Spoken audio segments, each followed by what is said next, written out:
Chapter 172, The Eight Kingdom. Riverrun, 299 of 300 AC. Bran had enjoyed his time in King's Landing, but like his uncle, he was eagerly looking forward to being back in Riverrun. Traveling by road instead of by ship was a welcome change for both him and Summer. It meant more time to spar with his uncle, who, despite having trained with legendary figures like Jaehaerys the Bold and Arthur Dayne, remained Bran's favorite sparring partner. With Brynden, it was all about teaching and learning, the right way to do things and the mistakes to avoid. Under Brendan's guidance, Bran had made significant progress. At first, the thought of becoming a lord had worried him. He feared it would mean he could no longer be a squire and would miss the chance to earn his spurs.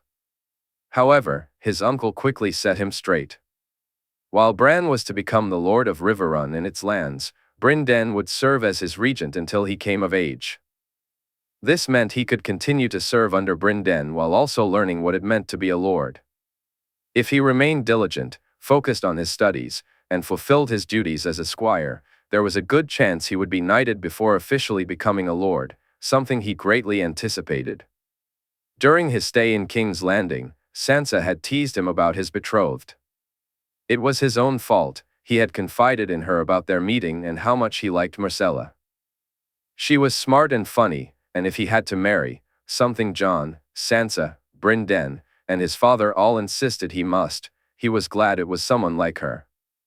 Well, that wasn't entirely accurate. The real reason he got teased by Sansa was that he was grateful it was Myrcella and not someone else.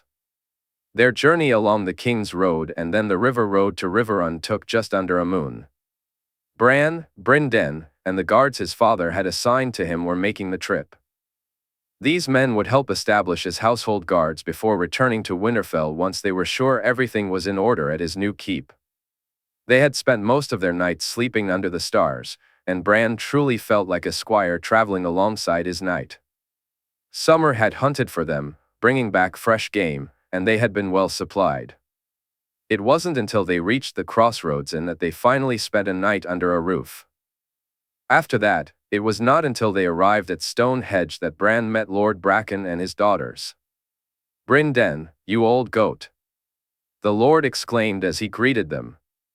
"Jonos, good to see you, old friend," Brynden replied. "This your grandnephew?" Jonos asked, eyeing Bran carefully. "Lord Brandon Stark, the new lord of Riverrun and my squire," Brynden introduced. "It's an honor to meet you, Lord Bracken," Bran said softly, feeling the man's gaze on him. "You too, Lord Brandon." "Your father is a good man, as is your cousin," Jonos said. "Do you know Cregan, my lord?" Bran asked, noticing the confused look on Jonos's face. "His grace, lad," Jonos corrected him, and Bran felt a moment of confusion. "His grace is my brother, my lord," he clarified, earning a warm smile from Jonos. "Then my apologies, Lord Brandon." "Your brother is a good man," Jonos said, and Bran nodded in acknowledgement. Jonos then turned to Brynden. "I hope this one isn't too strict with you, lad," he teased, earning a friendly slap on the back from Brynden. After a feast, Bran found himself dancing with two of Lord Bracken's youngest daughters. They had been less friendly once they learned he was betrothed, and he breathed a sigh of relief at that. Though he enjoyed the food and the comfort of a bed, he soon realized he missed the road. So, he was glad when they set off the next day and finally caught sight of Riverrun itself.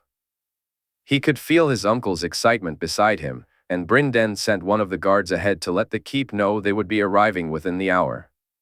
Bran took in the scenery, feeling a mix of anticipation and nostalgia.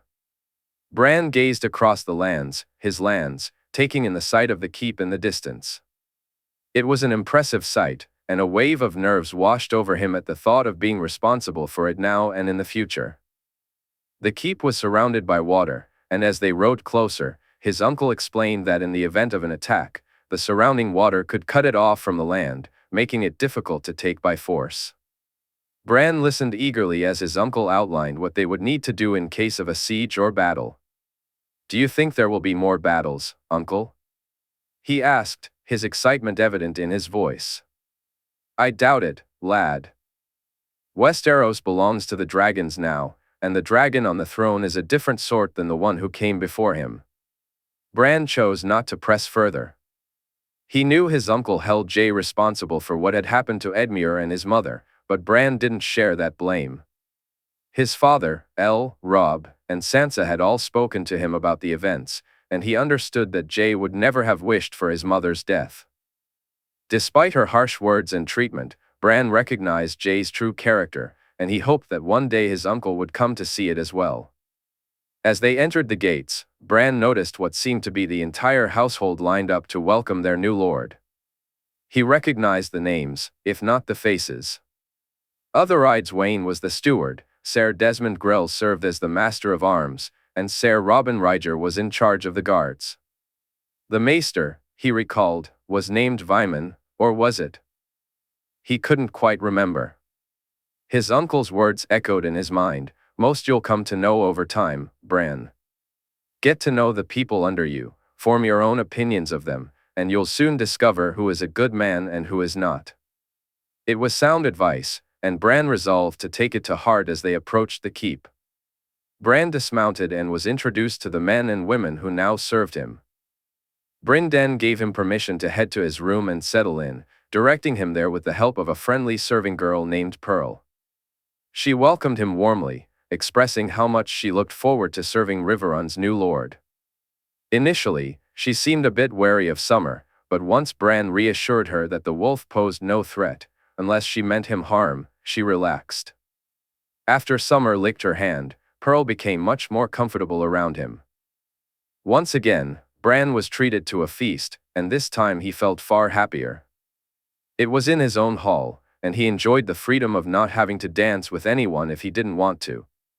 He retired early, and the next morning, after breaking his fast, he sent ravens to Casterly Rock in Winterfell.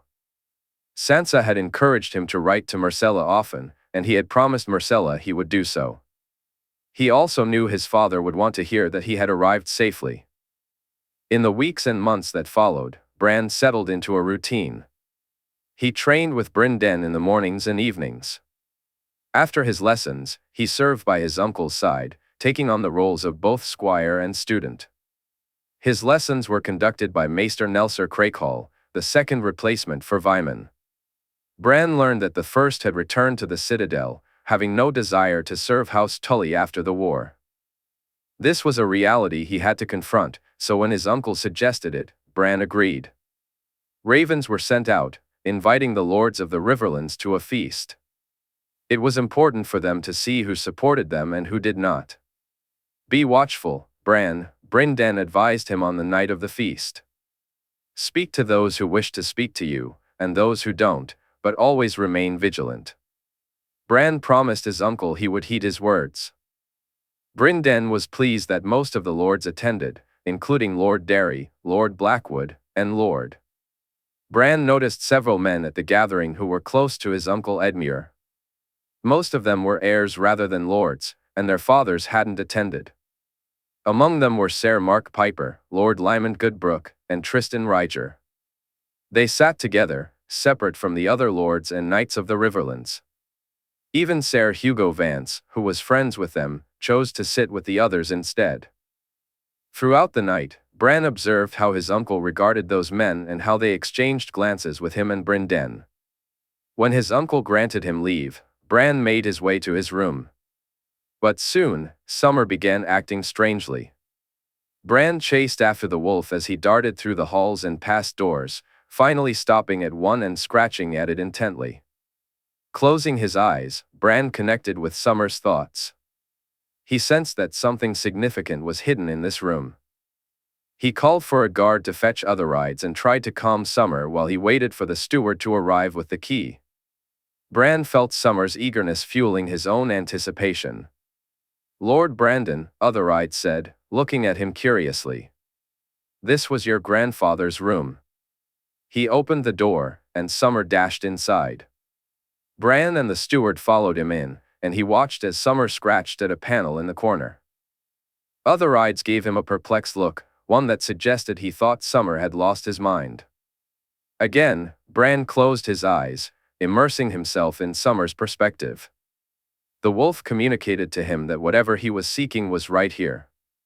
Opening his eyes, Bran approached the panel and pushed against it, but he quickly realized he lacked the strength to move it. He turned to authorized for help. I don't think. Authorized began.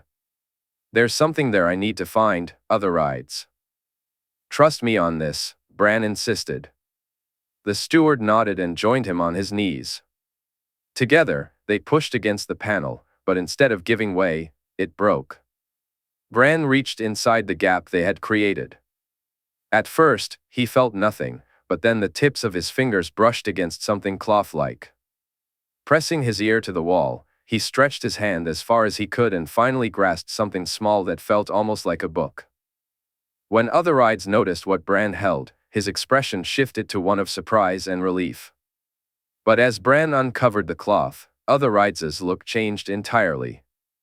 That's your grandfather's journal. Ser Brynden asked about it, and we tried to find it, but it was presumed lost, authorized said. Bran reached out to rub Summer's head, feeling the wolf lean into him. Summer found it, he said with a smile. As he opened the journal, he began to read, 298 AC to 300 AC. The Mystery of the Twins. Rosalind Fry. She had met the king once, or rather, she had seen him when he came to the Twins with Lord Jaime Lannister and Loras Tyrell. He had been a good-looking boy, and she wondered if he had grown into a handsome man. Not that it truly mattered, a king would never seek her hand. When the Raven came, revealing his true identity, her father, brothers, uncles, and cousins were all in a tizzy. The Twins became a hive of activity as meetings were held, plans made, and discarded just as quickly. She later heard that some in her family wished to support the new king, while others favored the old one. Rosalind found herself frustrated by the lack of accurate information available to her. Women were typically excluded from such discussions in most keeps throughout the realm, and even more so in the Twins. Here, they had only one duty, one value, and she was fortunate enough to keep her maidenhood because of it. As a result, she received only second- and third-hand information, waiting for the chance to speak with Perwyn and Oliver to understand what was truly happening. That opportunity arose a few nights after the Raven had come. Well? Rosalind asked her older brother, a hint of impatience in her voice. Well, what? Perwyn replied, chuckling as Oliver joined in the laughter. What's father going to do? She pressed, her annoyance growing. Wait, what else? Perwyn laughed again. He's not going to support the king, she said, shaking her head in disbelief. Which one? Oliver asked, earning a frown from her. The dragon, of course, she said, glaring at him. Father will judge the odds, Rosalind. He'll assess the situation, wait, and then he'll pick the winning side, Perwyn explained. She shook her head again, frustration bubbling within her. To her, the winning side was as clear as day. Jaehaerys Targaryen would be king, and anyone who thought differently was a fool. King Robert might have the Stormlands and the Vale, but that was all he would truly claim. The Rivellins would never unite under Edmure Tully, and as for Jaehaerys, she believed he would not only secure the west but also take the Reach and the north. If her father were a smarter man, he would reach out to the dragons now, earning their favor early. Yet, after listening to her brothers, it was clear he would wait and wait. He was, after all, more like the late Walder Frey than she cared to admit. Over the next few weeks, it became increasingly apparent to her that a dragon would sit on the throne. A letter had arrived from Riverrun, offering a marriage in exchange for their support, though it never explicitly stated it.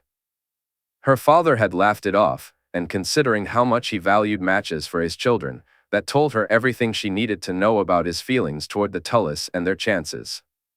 If he truly believed King Robert would win, he would have accepted the offer. A marriage to a Lord Paramount would have been too good to refuse.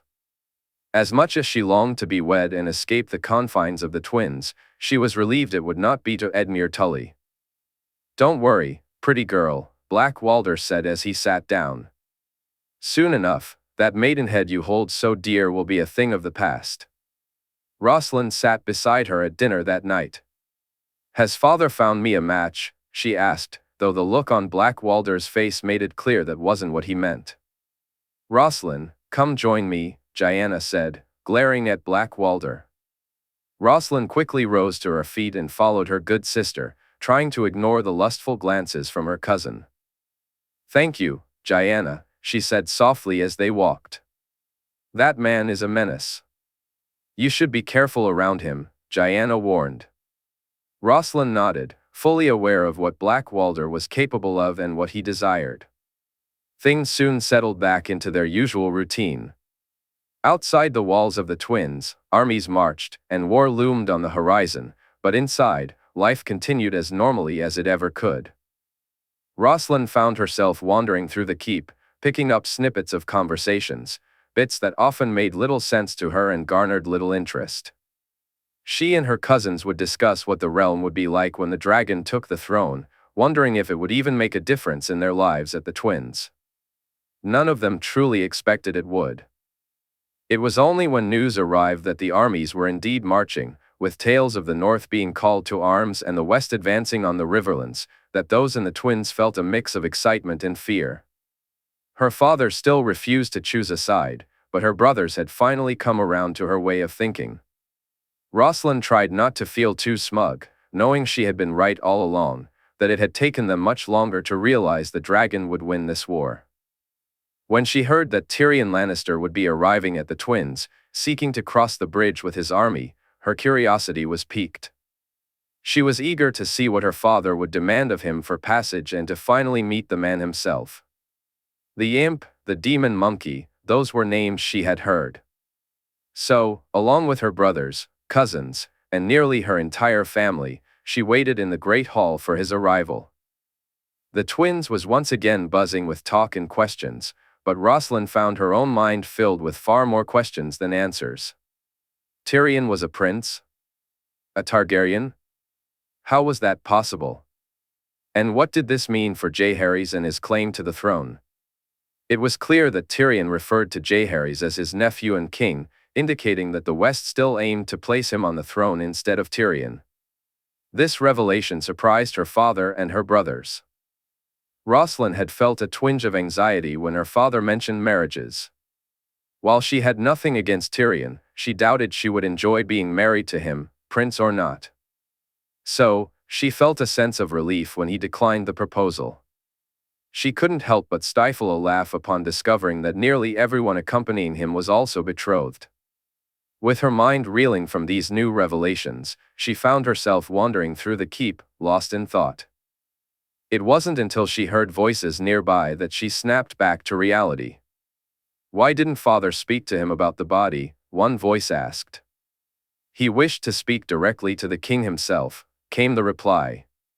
But wouldn't it have been better to speak to the prince? Perhaps, perhaps not.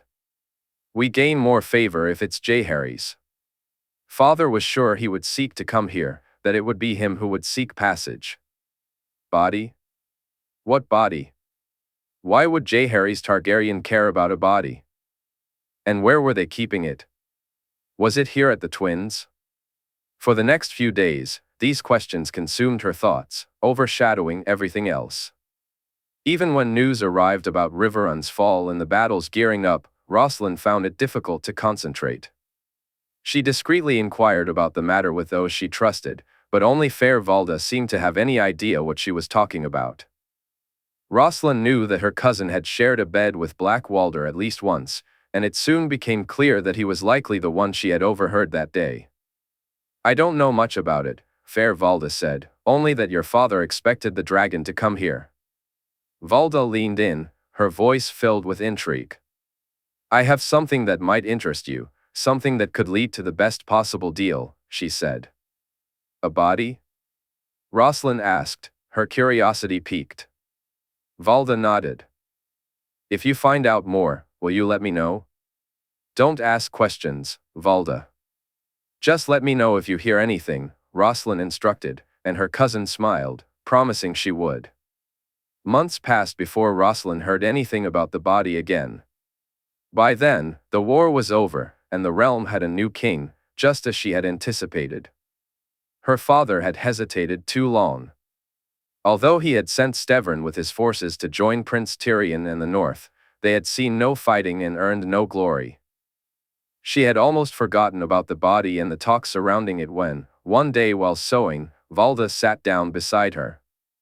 It was clear that Valda was eager to share something. "He spoke of it last night," Valda whispered. "Black Walder?"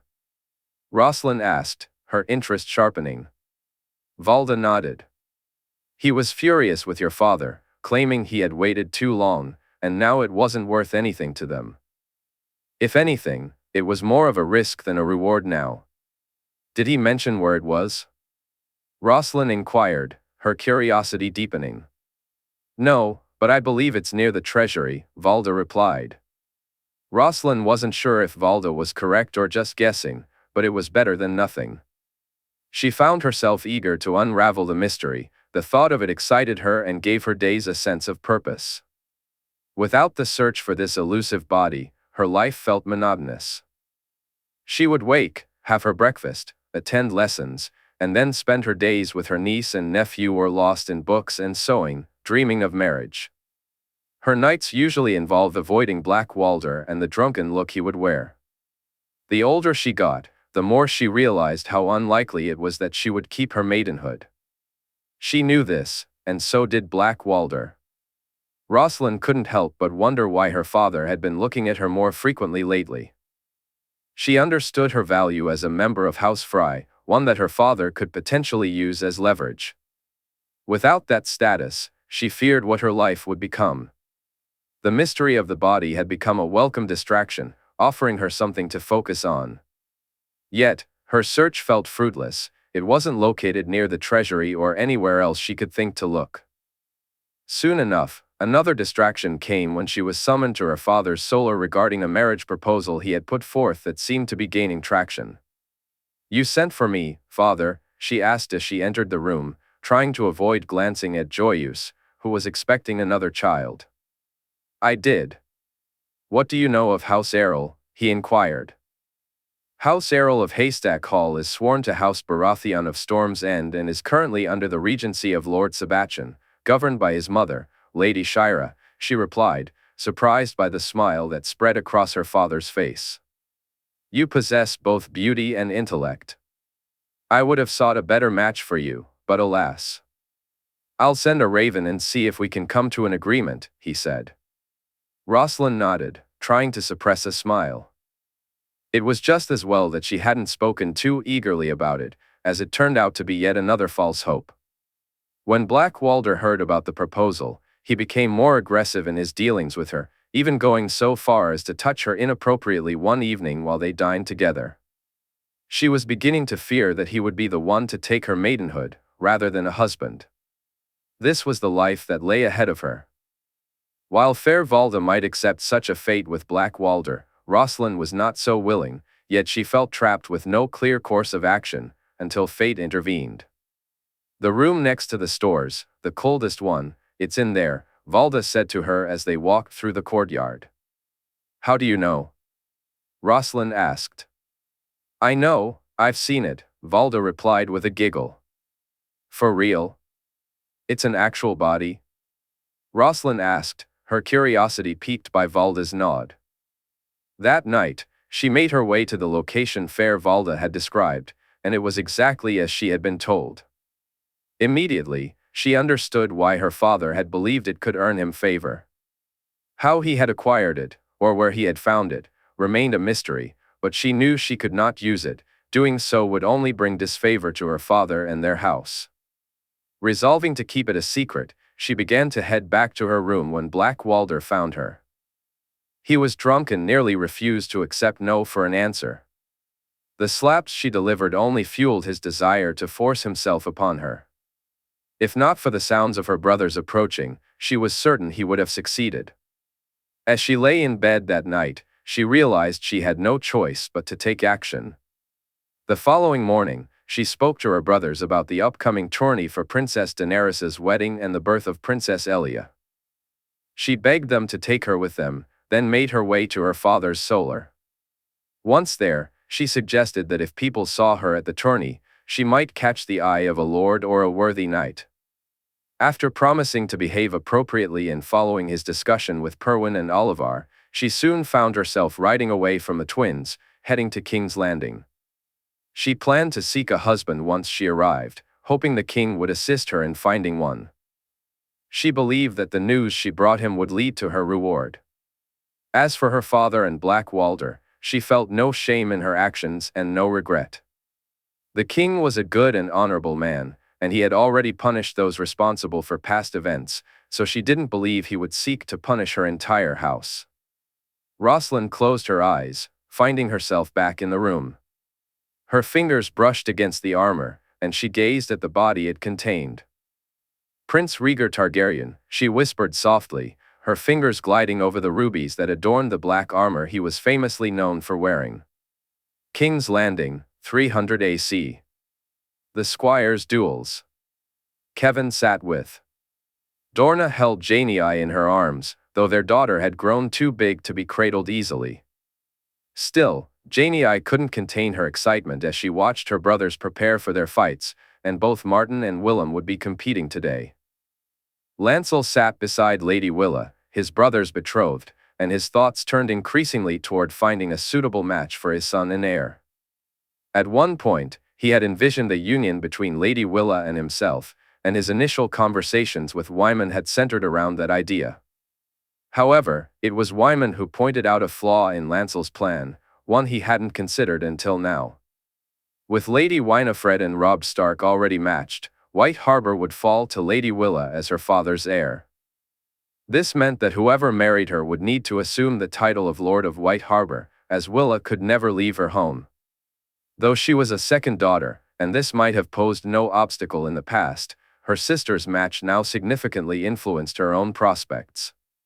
Lancel, too, could not simply leave to marry someone else. While he could name Martin as his heir instead, that was not his desire. Kevin had established a legacy with a seat of his own and a lordship to pass on. He hoped for his eldest son to take up that mantle when he passed. Wyman suggested a compromise: Martin should marry Willa instead of Lancel. Initially, both Lancel and Willa were displeased with the idea, but soon enough, they began to see the truth of their situations. Martin's prowess in the yard also won him favor with the girl who would one day become his wife. This left Lancel in a quandary, though, as he struggled to find a suitable bride for Martin, feeling he couldn't aim too high. So far, he had found no one to match him with. "Willem, Papa," Jaehaerys said, bouncing on her mother's legs. Dorna looked at him almost pleadingly, and he smiled at her before taking Jaehaerys from his wife and allowing Dorna to sit down. "Will Willem win, Jaehaerys?" he asked. Jaehaerys laughed and waved when she spotted her brother. "Willem, win, Papa," she said, and he nodded, watching as Jaehaerys' prediction came true. Jaime glanced over at the queen, who was cradling Elia. The little princess was wide awake, gazing out at the field, and Jaime wondered what she saw in that moment. In his arms, he held his daughter, while Daisy sat beside him, cradling their son. Daisy was eagerly anticipating the duels now that she had vented her frustration in the melee. She had shown little sign of rust and made it to the final four, yet she was disappointed to lose, even to Eric. The giant Kingsguard had proven to be just as fierce as the man he replaced, which brought Jaime some comfort. He even asked Daisy if she thought she could have beaten Walder had she faced him, a question that at least made her accept her loss with a bit more grace.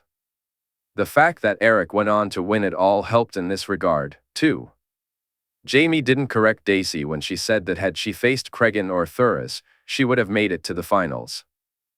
"Willem did well," he said, and Daisy nodded, her attention shifting to her sister as she made her way out. Jaime's focus soon followed, especially when he heard Joanna shout, "The she-bear." He rolled his eyes at the big smirk on Daisy's face. "Wave to your aunt, Joanna," he instructed, and his daughter obeyed, waving frantically at Lyanna, who nodded but didn't wave back. His good sister was facing off against one of Jaehaerys' men, a squire. Though Jaime hadn't seen the boy fight before, he felt he was outmatched. To his surprise, it turned out to be a much more even fight than he expected. Even Daisy and Joanna seemed concerned about Lyanna's chances, but she eventually secured the win, 5-3. It stood them both in good stead. The lad had shown himself to be a worthy opponent. Lyanna had been forced to adapt, proving herself as a skilled swordswoman instead of just receiving an easy victory. The same couldn't be said for Martin, who dispatched his opponent effortlessly, winning his match 5-0. He waved at Joanna when she shouted his name, proud of his performance. Martin was undoubtedly the best fighter he had seen at that age, second only to Jay. It was clear that the king's influence was evident in how Martin fought, just as it was with Tommen, who also won his match 5-1. Jaime chuckled when Arya Stark stepped onto the field, and Joanna cheered for her enthusiastically. He wondered who had taught her to enjoy the competition so much, not needing to glance back at Joy in the crowd to know it was likely her mother. The she-wolf. Joanna shouted, prompting Arya to look up and bow. Joanna giggled as she waved to her, then turned to Jaime. Arya will win, Papa, she declared confidently. Jaime nodded, understanding that his daughter wasn't asking for his opinion, she was telling him her belief. Arya went on to win her match 5-2, but she looked furious with herself as she walked off the field. Finally, Jaime could relax until the next round since Joanna had no one else to cheer for in the meantime. He watched as Ned Dane won his match 5-0, and a young lad from the Stormlands achieved the same margin. By the end of the first round, it was clear to Jaime that if the draw allowed it, the finals would once again come down to Ned Dane and Martin. While others were good and would only improve with time, his cousin and Arthur's nephew were far beyond them. Speaking of Arthur, Jaime preferred having the princess nearby, not just so he and Barristan could keep an eye on both her and the queen, but because he cherished watching over the little treasure that she was. As the duels unfolded, Jaime occasionally glanced at the matches, but more often than not, his attention drifted back to the princess. He found himself wondering what Rhaegar would have thought of his granddaughter and how Lyanna would feel about her. As Arthur observed Margaery with her daughter, he couldn't help but think of Elia, her namesake. His princess had shared the same tender bond with Aegon and Rhaenys. In that moment, it felt as though the world around them had faded away. Margaery spoke softly to her child, and it was evident that they were lost in their own little universe. Arthur glanced at Barristan and Loras. He could only imagine that the expressions on their faces mirrored his own. Shifting his focus, he watched as Ned stepped out for his second match, having won his first with remarkable skill. The second match was just as effortless, and Arthur knew that when the time came, Dawn would find a worthy wielder in young Ned. He looked over at Aishera, who smiled at him, then down to Illyria, who sat proudly with Lord Beric. Her arrival had been a delightful surprise, and although he hadn't spent much time with her, he could tell that Aishera and Illyria had plenty to discuss. Martin, Loras called, pulling Arthur's attention back to the field. While he enjoyed the duels, it was the skill of swordsmen like Martin and Ned that truly captivated him.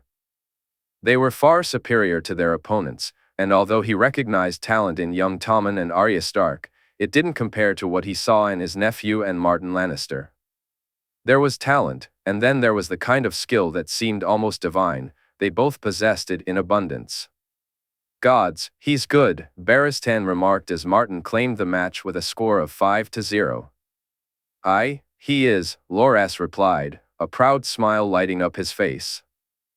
While Jay had refined his own talent and served as Martin's inspiration, Loras had also played a significant role, and Arthur could see how much it meant to him to witness Martin's success. The second round proceeded without any major surprises, just as they had expected. Arthur had made it to the melee, where 16 boys and girls would compete for the prize. Yet for him, it all came down to two, Robb and his sister. She was exceptional, very good, just like Lyanna. He was surprised to see one of Prince Oberyn's daughters in the competition, especially since it wasn't the eldest or second eldest of the four girls, who were the prince's wife's daughters. Doria was the youngest competitor, aside from Lyanna Mormont, to make it to the melee, and Robb felt a twinge of worry for her because of that. She was even smaller than Arya, but with her Morningstar in hand, she had managed to defeat two boys much larger than herself. With each victory, her father, mother, and sisters cheered her name loudly, prompting Robb to cheer for Arya just as enthusiastically. He even got Cregan and Sansa to join in, though his cousin also cheered for Ned Dane. Lady Alysanne was cheering for Lyanna, while Willa supported her betrothed. Winifred sat silently beside him, allowing him to enjoy the excitement. "Why won't my wife cheer?" he asked with a smirk. "Because your wife is not a fool," Winifred replied, rolling her eyes. "Arya may be your sister, Robb, and my good sister, but my own sister would not think well of me if I cheered against her betrothed." Arthur chuckled at her response. "They've all done well to make it to the melee. Gods, Prince Oberyn's daughter even scares me." Winifred moved closer. "Ah, does my husband need my protection from the scary little girl?" she laughed, wrapping her arm around him. "Get off," he said, playfully pushing against her shoulder, which only made her laugh harder. He kissed her cheek, and she returned the gesture with a kiss on the lips. They settled into their seats as the participants of the melee were brought out. "Arya Stark of Winterfell, the she-wolf," he shouted, and Sansa joined in, cheering just as loudly. As soon as she started, it set everyone else off. Doria, the Sand Snakes. The She-Bear. Tommen. The Lion of Lannisport. Ned Dane. Each family member cheered for their kin, and Robb found himself enjoying the tournament more than he expected. Olenna, however, was not amused. To her, tournaments were tedious, and she had hoped to remain in the Red Keep, looking after her great-granddaughter while this event unfolded. But Margaery had insisted on bringing Elia along to the duels and melees, claiming that since she was the queen of love and beauty, her presence was essential. Olenna knew the real reason. Margaery wanted to cheer for those Jae would have supported if he were here, and she didn't want to be without her daughter. This compromise allowed her to do both.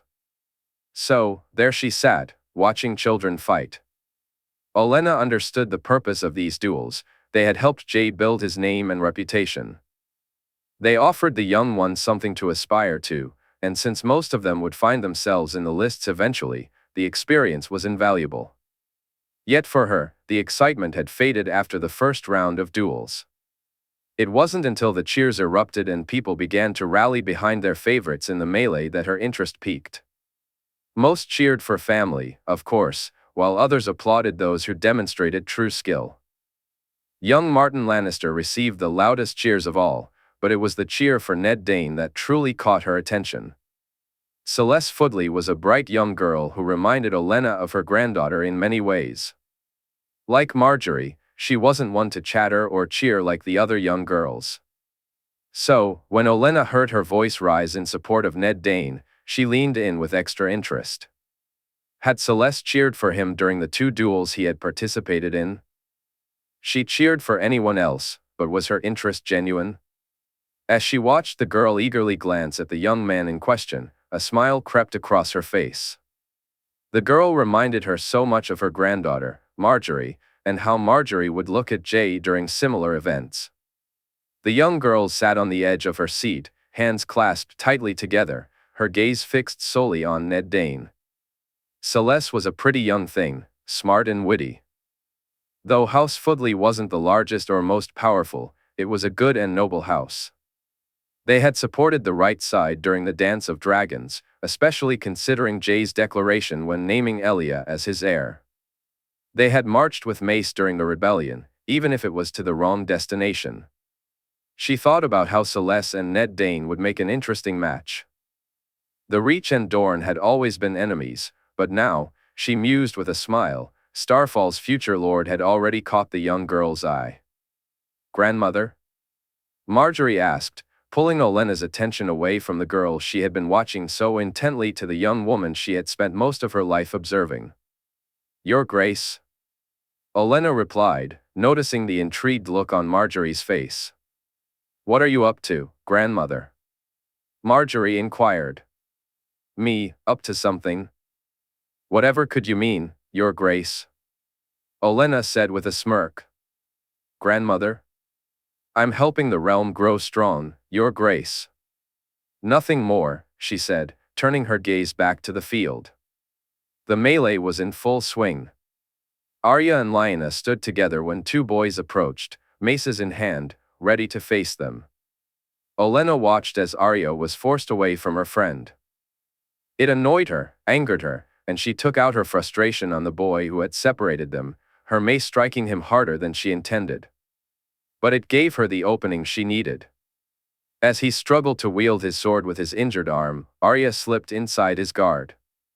As she swung the mace, striking her opponent with increasing force, Arya pushed him back, guiding him closer to where Lyanna was engaged in her own fight against another boy. Both she and the boy were surprised when he stumbled, and Arya seized the opportunity, quickly bringing him to his knees in surrender. After helping him to his feet, she surveyed the field. Martin Lannister stood on one side, while Ned Dayne occupied the other, both keeping their distance, likely hoping to face each other in the final match. Who are you looking at? Lyanna asked, moving to Arya's side after defeating her opponent. Those two. They think they're so good, Arya replied, annoyance creeping into her voice. They are good, Lyanna countered. Arya shrugged. Not better than us. Lyanna shot her a glance, lacking confidence but smiling nonetheless. Both of us, she said as they made their way toward Martin Lannister, simply because he was closer. Meanwhile, Doria was fierce as she swung her Morningstar angrily against the larger boy. Tommen, having bested his own opponent, found himself watching rather than fighting. The brief respite allowed him to catch his breath, but it also made him anxious. When Doria defeated her adversary and turned her gaze toward him, he felt a rush of nerves. The look in her eyes unsettled him, it was predatory, and he suddenly realized he was her next target. You squire for my cousin, she said as she approached. I do, he replied. Are you any good? She asked, her tone challenging. I think so, he answered nervously. You must be if Jay has you as his squire, she said with a smile, causing him to puff out his chest a little at her compliment. I wish you good fortune, he said with a small bow. You too, you're going to need it, Doria replied, and before he could react, he found himself blocking her next attack. Fierce didn't begin to describe her, she was relentless, and for the first few moments, he struggled to keep up. Tommen found himself on the defensive. Doria showed no signs of tiring, and only when he regained his footing did he begin to launch his own attacks. It took him a while to find an opening, but when he finally did, Doria responded with even more ferocity. In the end, her anger proved to be her downfall. As she focused on her relentless strikes, Tommen discovered another gap, and then another, until finally, he knocked the Morningstar from her hands. Yield, he said, breathless from the effort. I yield, Doria replied with a smile, but it quickly faded. Behind you, she shouted. Tommen turned just in time to block an incoming blow, but it cost him his sword, and he found himself yielding moments later. The boy who had bested him was from the Stormlands, laughing as he walked away toward Ned Dayne, who was already engaged in another fight. Tommen couldn't shake the feeling that the boy might try to do to Ned what he had just done to him. That's cheating, Doria said, shaking her head. It is, Tommen agreed, but Jay would have told me to watch my back. Doria looked at him curiously. Why weren't you? She asked. Tommen opened his mouth to respond but found he couldn't articulate an answer.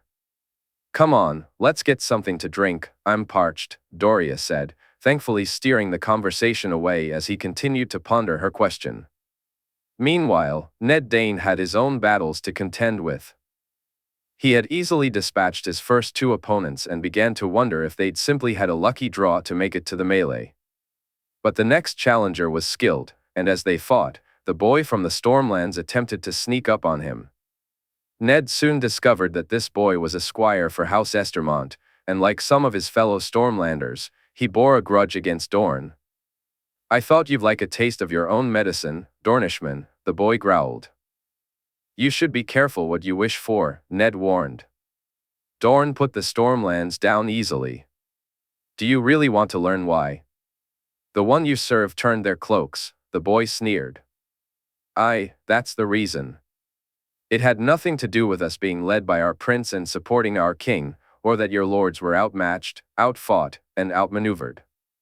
He let out a laugh. "Just as I'll now prove that you are too."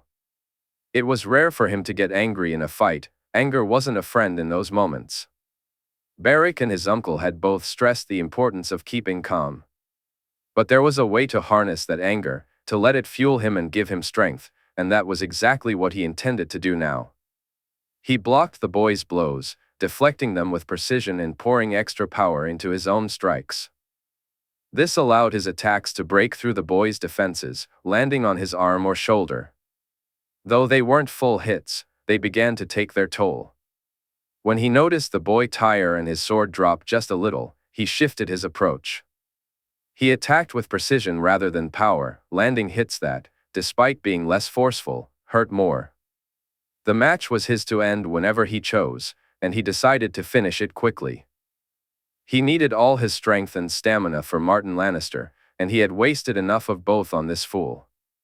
With a feint followed by a powerful crash of his sword, he forced the other boy to his knee, then compelled him to yield. "Next time, don't be an idiot," he said as he moved away. He glanced over to see Martin facing two girls wielding maces, Arya Stark and Lyanna Mormont, both attacking simultaneously. For a moment, he considered joining in, unsure of which side he would support. Ultimately, he decided to watch and catch his breath, waiting for the victor to turn and face him. Martin hadn't been tested until the two girls came his way, and he welcomed the challenge. They worked in unison, clearly having trained together before. They moved in and out, not allowing him to gain the upper hand against either of them. While he could easily block their attacks, he found it difficult to land a hit of his own. He decided to lure them in instead of charging headfirst. His blows started to lose their power, and his sword began to feel heavy in his hand. It was Jay's sister who fell for the trap first. When she moved too close, he spun around and found himself behind her. Arya tried her best to turn, but it was too late. He knocked the mace from her hand before she could face him again. "Yield," he said, holding his sword to her neck. She nodded, annoyance flashing across her face as she reluctantly agreed. Just then, the other girl charged at him. One-on-one, she was no match for him, though she still managed to land a blow that stung. Before long, she too yielded. Martin glanced around to see who was left and was not surprised to find Ned Dane waiting for him. He nodded at him as he approached. "To 5 or a yield?" Martin asked. "To 5 or a yield." "Good fortune, Martin," Ned replied. "Good fortune, Ned," Martin said, and then they exchanged wishes for anything but that. Ned caught him across the shoulder and then across the arm before Martin responded with a strike to Ned's thigh. The first 3 points were scored in the blink of an eye, but the next took almost twice as long as they both settled into their rhythm. Martin managed to take the next point, followed by Ned claiming one, making it a tie at 3-3. Martin spun, and Ned was ready. He struck, but Ned parried.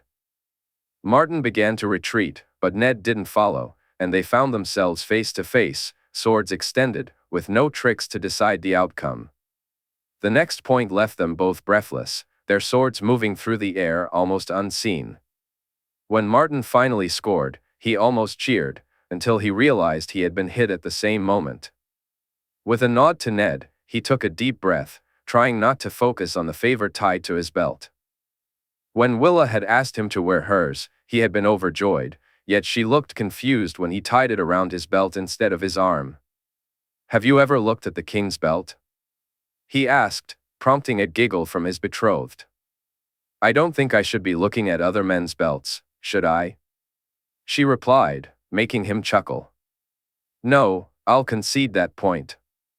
But he wears a favor there, a token given to him by the queen during the very first tournament he fought in. To this day, he still wears that favor. If I'm to wear yours, then I believe it deserves to be worn with the same pride as the king wears his, he said. She smiled and nodded, glancing at his belt. In that moment, he seized the last point with a strike that was nothing short of beautiful. He ducked under Ned's attack, dropping almost to one knee, and thrust out his arm, catching Ned square in the chest. Ned looked at him in shock before smiling and bowing his head. Martin turned to the crowd, looking up at her as the herald announced him as the victor. When he saw her beaming smile, he touched the favor and noticed the queen doing the same from the corner of his eye. Croyane, bravos, 300 AC, Jaehaerys Targaryen wandered through a city that hadn't existed for 1,000 years, observing people who, as far as anyone knew, hadn't breathed air in a millennium. The city appeared just as it had back then, with Prince Garin telling him that this was how they envisioned it, how they had seen it since the curse was placed upon it. Jay had seen it that way too. He had walked through ruins yet glimpsed the truth with his own eyes, even though he had thought it was merely a dream. As for the people, lords, ladies, and warriors, they would be named in Westeros, and that was how Prince Garin wished them to be remembered. He had told him to think of Croyane as Dorne in Essos, and while that made it easier for him to comprehend, he wasn't entirely sure how to process what it truly meant. Croyane was now his city, it was sworn to him and no longer a part of Essos. The 8 kingdoms awaited. Subject to all laws and rights just like the other 7. After all, he was the king of the Rhoynar, and these people were Rhoynar through and through. They would fight for him, march for him, and stand against the true enemy by his side. Even after the battle was won, they would still belong to him, and in time, to Elia as well. As he walked through the city, he reflected on what that command truly meant. People bowed to him as they went about their daily lives. Ships were being loaded with men and supplies, ready to sail down the Rhoyne and onto Westeros. 20,000 men would fight alongside him, half of the army that Garin now commanded.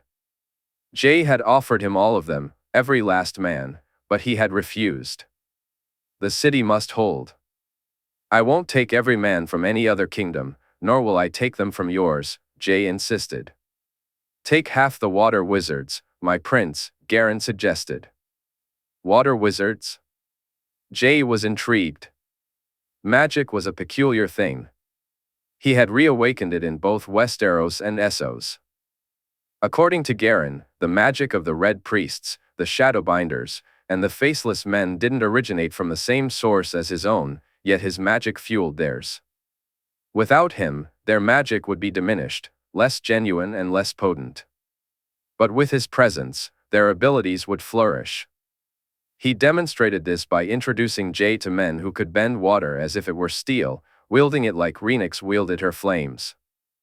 Water wizards sing to water just as I sing to stone, Jay said, realizing the connection. At some point, the Night King will seek their magic as well. We're just candles flickering in a long night, my prince, Garin replied. You're the sun itself, but eventually, he will notice what you've done. What I did? Jay asked, curious. The truth of this place, the magic that exists within this city and its people. It wasn't I who called out to you or your kin, though it was my voice you heard. It was magic. Magic knows magic, Jay said, and Garin nodded in agreement.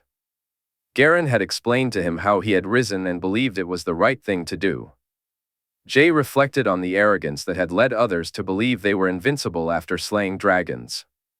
They had taken down 2 and driven away a 3rd, only to discover that the freehold was far more powerful than they realized.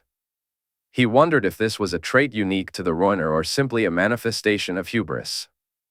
Dorne had believed themselves superior after defeating Meraxes, and Garin had thought the same after the fall of Volundaris. Both had learned the hard way that they were no match for the Dragon Lords. As he walked the streets, Jay's thoughts turned to the Night King, who had also sought to end Valyria and bring the dragons to their doom. Now, that very threat loomed once more, and it was up to Jae to ensure the Night King failed. Dragons, dragon lords, the son of Valyria, the prince that was promised, Azor Ahai, and the Song of Ice and Fire, all roads led to him, and his path converged with that of the Night King, a path toward bringing the dawn. Looking around at the city, he began to envision what that dawn could truly be. A Valyria reborn and rebuilt, the freehold standing strong and proud. Yet, he knew it would never be the same. Unlike the people of Valyria, who had been cursed, those here could be liberated from their fates. Perhaps that was why he could resurrect his own family while others remained trapped. Magic was a strange and wondrous force, and he had accomplished so much with the gifts he possessed. As he observed those who had been cursed to live eternally as stone, now living and breathing as they once had, he felt a surge of eagerness for the battles ahead. "My prince," Garen said, pulling him from his thoughts. Jae turned, surprised to find Garen standing beside him. "Prince Garen," he replied. "Are you ready to leave us, my prince?" "I am. I have somewhere I need to be, and I long for home. I miss my wife, Prince Garen, and my child." "The Princess Elia," Garen said with a smile. "I, the future queen of the 8 kingdoms," Jae affirmed. Garen nodded. "I'll see the ship set sail and then I'll leave with the last of them." "You won't stay here?" Jae asked, surprised. "I am a warrior, my prince, just like you. My place is on the field with my men." "Then I look forward to seeing you there," Jae replied, reaching out his hand. Garen took it firmly in his own. That day, Jae flew north, heading straight for Braavos while fighting the urge to veer west and return home. Behind him lay a city cursed by his ancestors and a people who had once endured a fate unimaginable to him.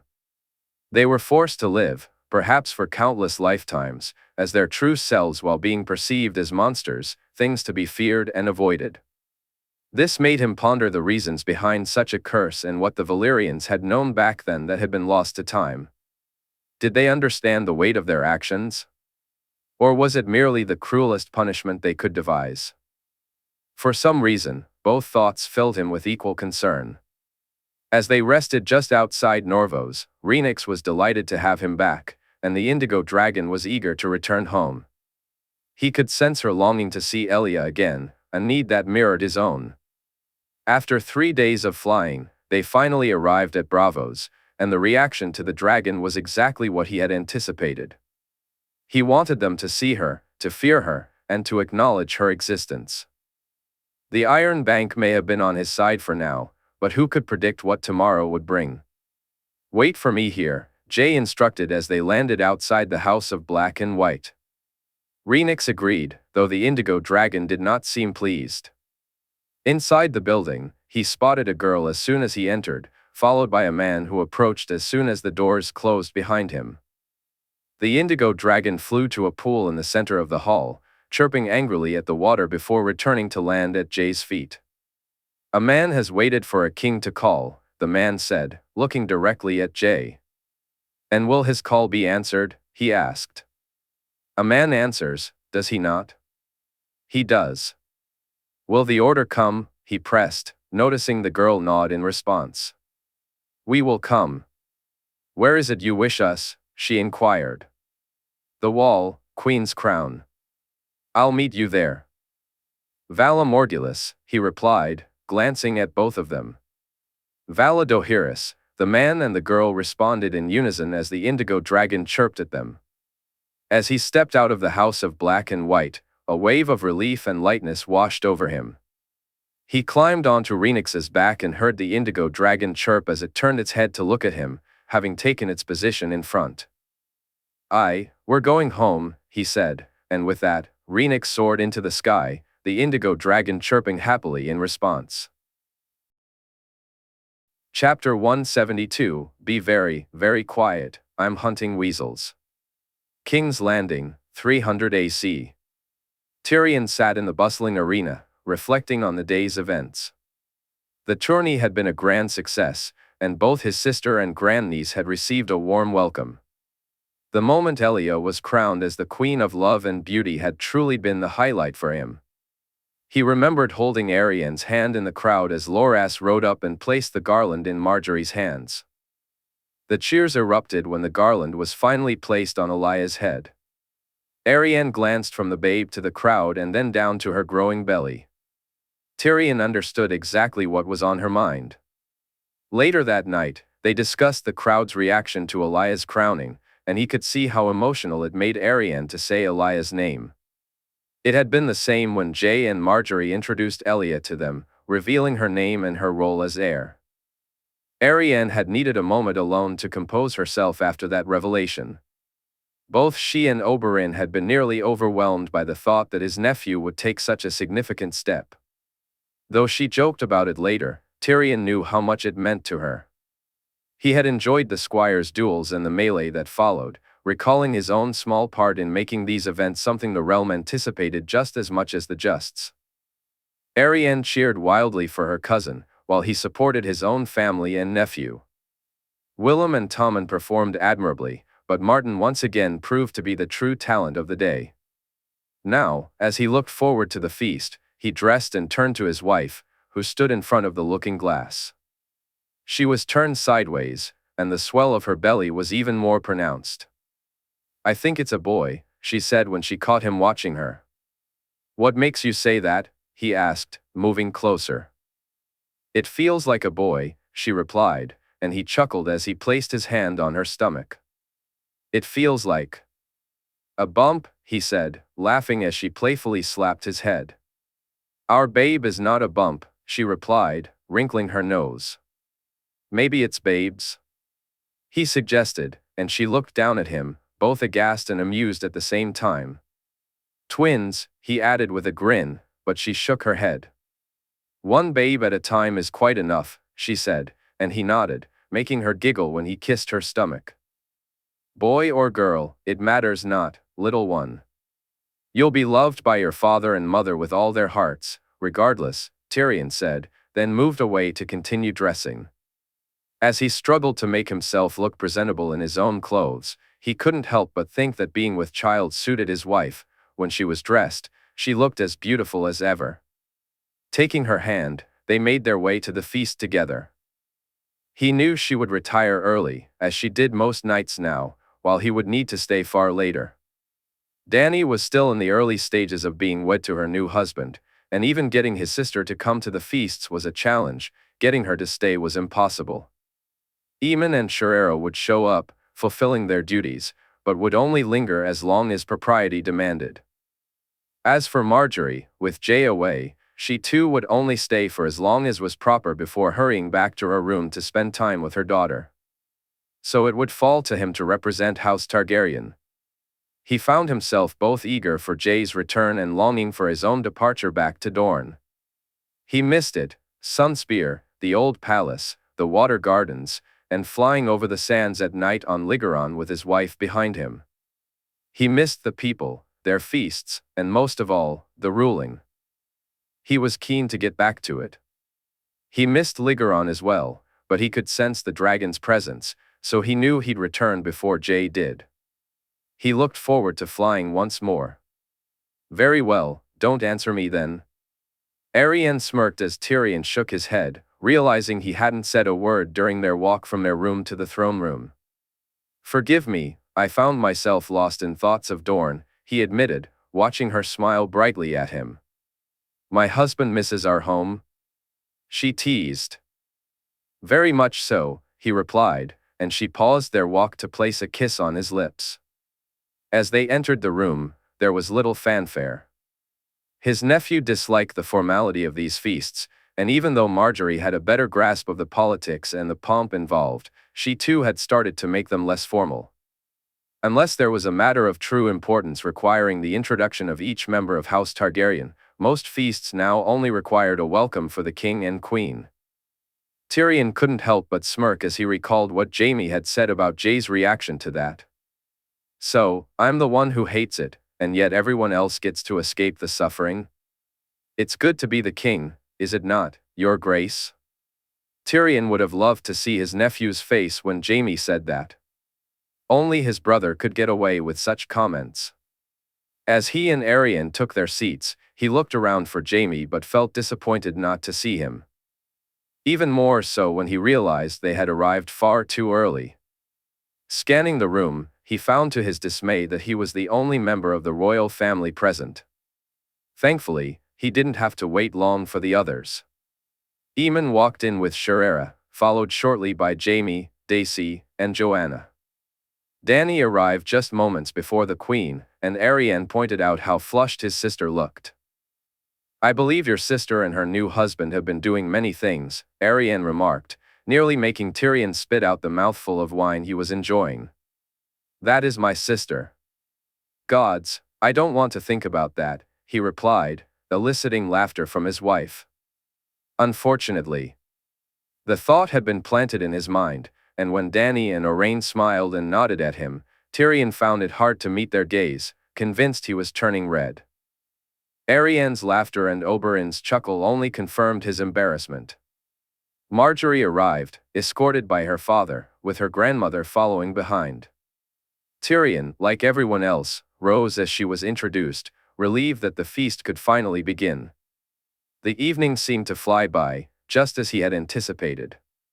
One by one, his family members and his wife excused themselves early, leaving only Aemon behind. Tyrion was surprised when his uncle came to sit beside him, a glass of wine in hand. "Uncle," Tyrion greeted with a nod. "Nephew," Aemon replied, both chuckling at the absurdity of their circumstances. "I expected you to leave," Tyrion admitted as Aemon took a sip of his wine. "As did I, Tyrion. But I find myself in need of a friendly ear, and we haven't spent much time together during this tourney."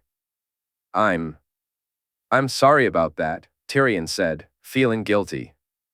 "What? Oh, gods no, there's no need to apologize. By your wife's side is where you both wish to be, and you should be. I wasn't scolding you, nephew, I was simply enjoying the opportunity to talk." Tyrion nodded. "I find I miss Sandorix. Rhaegar does too with Regal, and while I'm sure Dany misses Elegon, my niece has other things on her mind." "Many things," Aemon chuckled. "What was that?" Aemon asked, not having heard him. Tyrion laughed and shook his head. "I miss Ligeron too. I feel they'll return soon, but not Jay and Rhaenys." Aemon nodded. "I feel that too. I can sense him, his longing for me to be with him once more." Tyrion looked at his uncle, sensing that Aemon understood exactly what he was feeling. "Do you feel different lately, uncle? More in tune with the dragon somehow?" he asked. "I do," Aemon replied. "Rhaegar feels it too. I've been going through the books, and there's nothing that says the bond strengthens once it's fully formed, which I believe ours are. But I think it has more to do with magic, nephew. The more Jay uses it, the more he taps into it, and the more it exists, strange as that may sound." "How would this affect us?" Tyrion asked, curiosity piqued. "We are magical, Tyrion. You and I, Rhaegar, Dany, and Jay most of all, we have magic in us. This ruby I wear, the one you own, I dare say they are even stronger now than when we first put them on. The more magic there is, the more magical we become, as difficult as that is to prove." Aemon's words resonated with Tyrion, and suddenly a thought struck him. "Do you believe we'll pass on our magic to our children? Or will it die with us?" "Magic never dies, Tyrion. It may fade and seem absent, but it never truly vanishes. To answer your question, I believe it will. In the little time I've spent with the princess, I can feel it with her. It's almost like a tingle, but more pronounced with her and with Jay. With Dany, Rhaegar, or you, nephew, it feels duller." "That's real?" Tyrion asked, surprised. "I thought it was just my imagination. I felt something when I held Elia but attributed it to the excitement of holding a baby." "It's real, and it gives me much to ponder," Aemon said as he rose to bid Tyrion good night. Tyrion spent the rest of his evening reflecting on their conversation. Even when he talked to Oberyn and Ilaria or Jaime and Daisy, his mind was still occupied with these thoughts. Fortunately, he could attribute his distraction to Arianne having retired for the night, leaving him no doubt wishing for a moment of solitude. To join her. Eventually, the night came to an end, and he made his way to his room, feeling pleasantly drunk but not overly so. Climbing into bed, he was relieved not to have disturbed his sleeping wife. As sleep came quickly, he drifted off with thoughts of his child potentially being magical. In King's Landing, 300 AC, Marjorie was feeling a sense of impatience. Her mother had stayed behind with Elia while her father escorted her to the feast. Already, she wished it was over. As she looked around the room, she saw others enjoying themselves, dancing, laughing, but she felt no real desire to be there. Without Jay by her side, these feasts had become tedious. This was the fourth, or perhaps even the fifth, she had attended in the 2 weeks since the tourney and wedding celebrations began. Still, she sat, smiled, and tried not to begrudge those who were reveling in the night. Dany was oblivious to everyone except her husband, which made Marjorie think of her own spouse, so much so that she could barely look at her good aunt. Aemon and Jaehaerys seemed to share her sentiments, wishing to be elsewhere, while Tyrion and Arianne appeared to be both happy to be there and yet somewhat detached. It was mainly the youngest guests who were truly enjoying themselves. Sansa and Willis exchanged gentle touches as much as they spoke. Martin sat with his betrothed and his brother, while Tommen engaged in an animated conversation with Arya, Lyanna Mormont, and the 4 youngest daughters of Illyria and Oberyn. Joy held court, surrounded by her group of ladies, with Joanna by her side. Marjorie couldn't help but envision the older girls sitting with Elia in the future, which brought a smile to her face. As she ate, Marjorie scanned the room, ensuring there was nothing, or no one, that needed her attention. Ser Richard had told her. There were few words spoken against her and Jay during the tourney, mostly by children who didn't know any better. A couple of squires from the Riverlands and Stormlands were simply voicing opinions that Ser Richard deemed insignificant. Marjorie glanced over to the table where the Stormlord sat and found no reason to worry. Shireen was by her side, and as she watched Renly sitting with his niece and next to Ser Davos, she felt a smile spread across her face at the sight of Sebastian Errol and his mother seated with the Westerlings and Lady Jane. "Something amusing, Your Grace?" her grandmother asked. "Nothing truly, grandmother." Just taking the measure of the room, Marjorie replied, and her grandmother moved a bit closer. "This is a great success, Your Grace, truly. You're not the only one assessing the atmosphere. I, Ser Richard, and even Lord Jaime have all been doing the same. Look at Lady Anya sitting with Lord Yone. I worried that the loss of Harold Arryn would weigh heavily on her mind. While she mourns the boy she once knew, it seems she cares not that the man is dead," her grandmother observed, and Marjorie turned her attention to the lady in question. "I wish to see this last for as long as possible, grandmother. I want to keep the realm on our side for as long as we can. I'm not foolish enough to expect it to last forever, and I know that's partly why Jay is so insistent on spreading our house throughout the realm. But I want this to endure, so that when someone dares to rise against us, they'll find no support," Marjorie said, her gaze shifting to her grandmother, who was watching Ned Dane dance with Lady Celeste Footley. "As do I, which is why we do what we must, Your Grace," her grandmother responded. At that moment, Marjorie understood her grandmother's intentions, a smirk forming on her lips. "Then I shall retire for the night, and will speak on the morrow," she said, rising to her feet. Ser Barristan and Ser Jorah immediately straightened even more, standing at attention. "On the morrow, Your Grace," her grandmother said. Marjorie leaned down to kiss her cheek, then did the same for her father before turning to encourage everyone to continue enjoying the night. She nearly hurried to her rooms, bidding goodnight to Barristan and Jorah while smiling at Arthur and Rhaegar. Upon entering her room, she found her mother sitting by the fire and Elia asleep in her crib. After chatting with her mother for a little while and exchanging their goodnights, Marjorie walked over to the chest and retrieved the glass candle. She carried it to her bed, undressing as she went. Just as she finished, she heard her husband's voice. As she drifted off to sleep that night, a smile graced her lips as he reassured her that he was almost done and would be returning very soon. The next morning, she awoke with great excitement, almost rushing through breakfast as she prepared for the day ahead. She dressed Elia herself, and despite her grandmother's attempts to talk her out of it, Marjorie soon found herself riding in the carriage with Elia in her arms, heading to the school that Sarella had established. Today marked the arrival of the first set of students who weren't ladies, and she had promised herself she would be there to wish them well. Bringing Elia hadn't originally been part of the plan, but for some reason, over the last few days, she felt an irresistible urge to do so. This meant extra precautions, so she rode with the men of the 100 and the entire King's Guard. Ghost ran alongside the carriage as they made their way to the building. When they arrived, Sansa and Joy stepped out of the carriage first.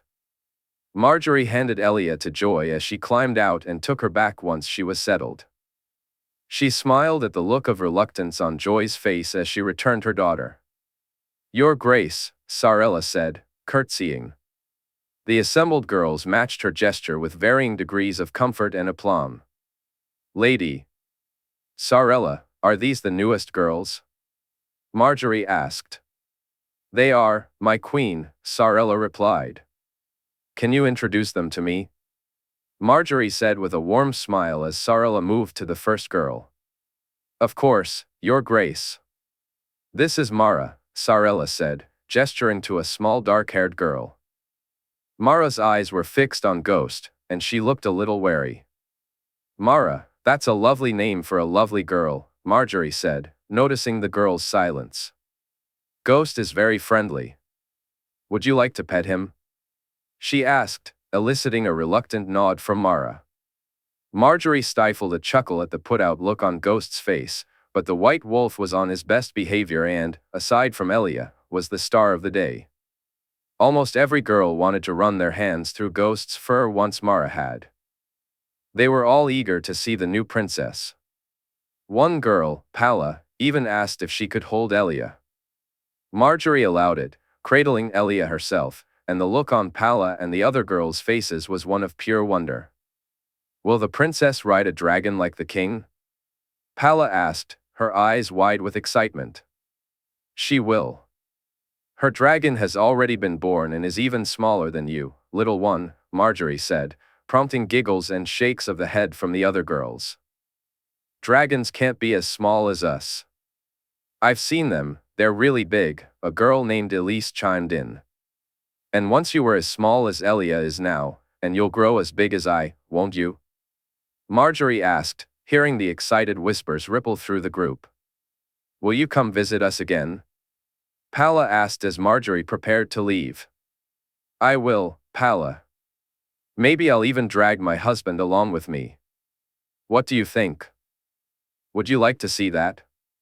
Marjorie replied, watching as Palla seemed to picture it in her mind before nodding enthusiastically.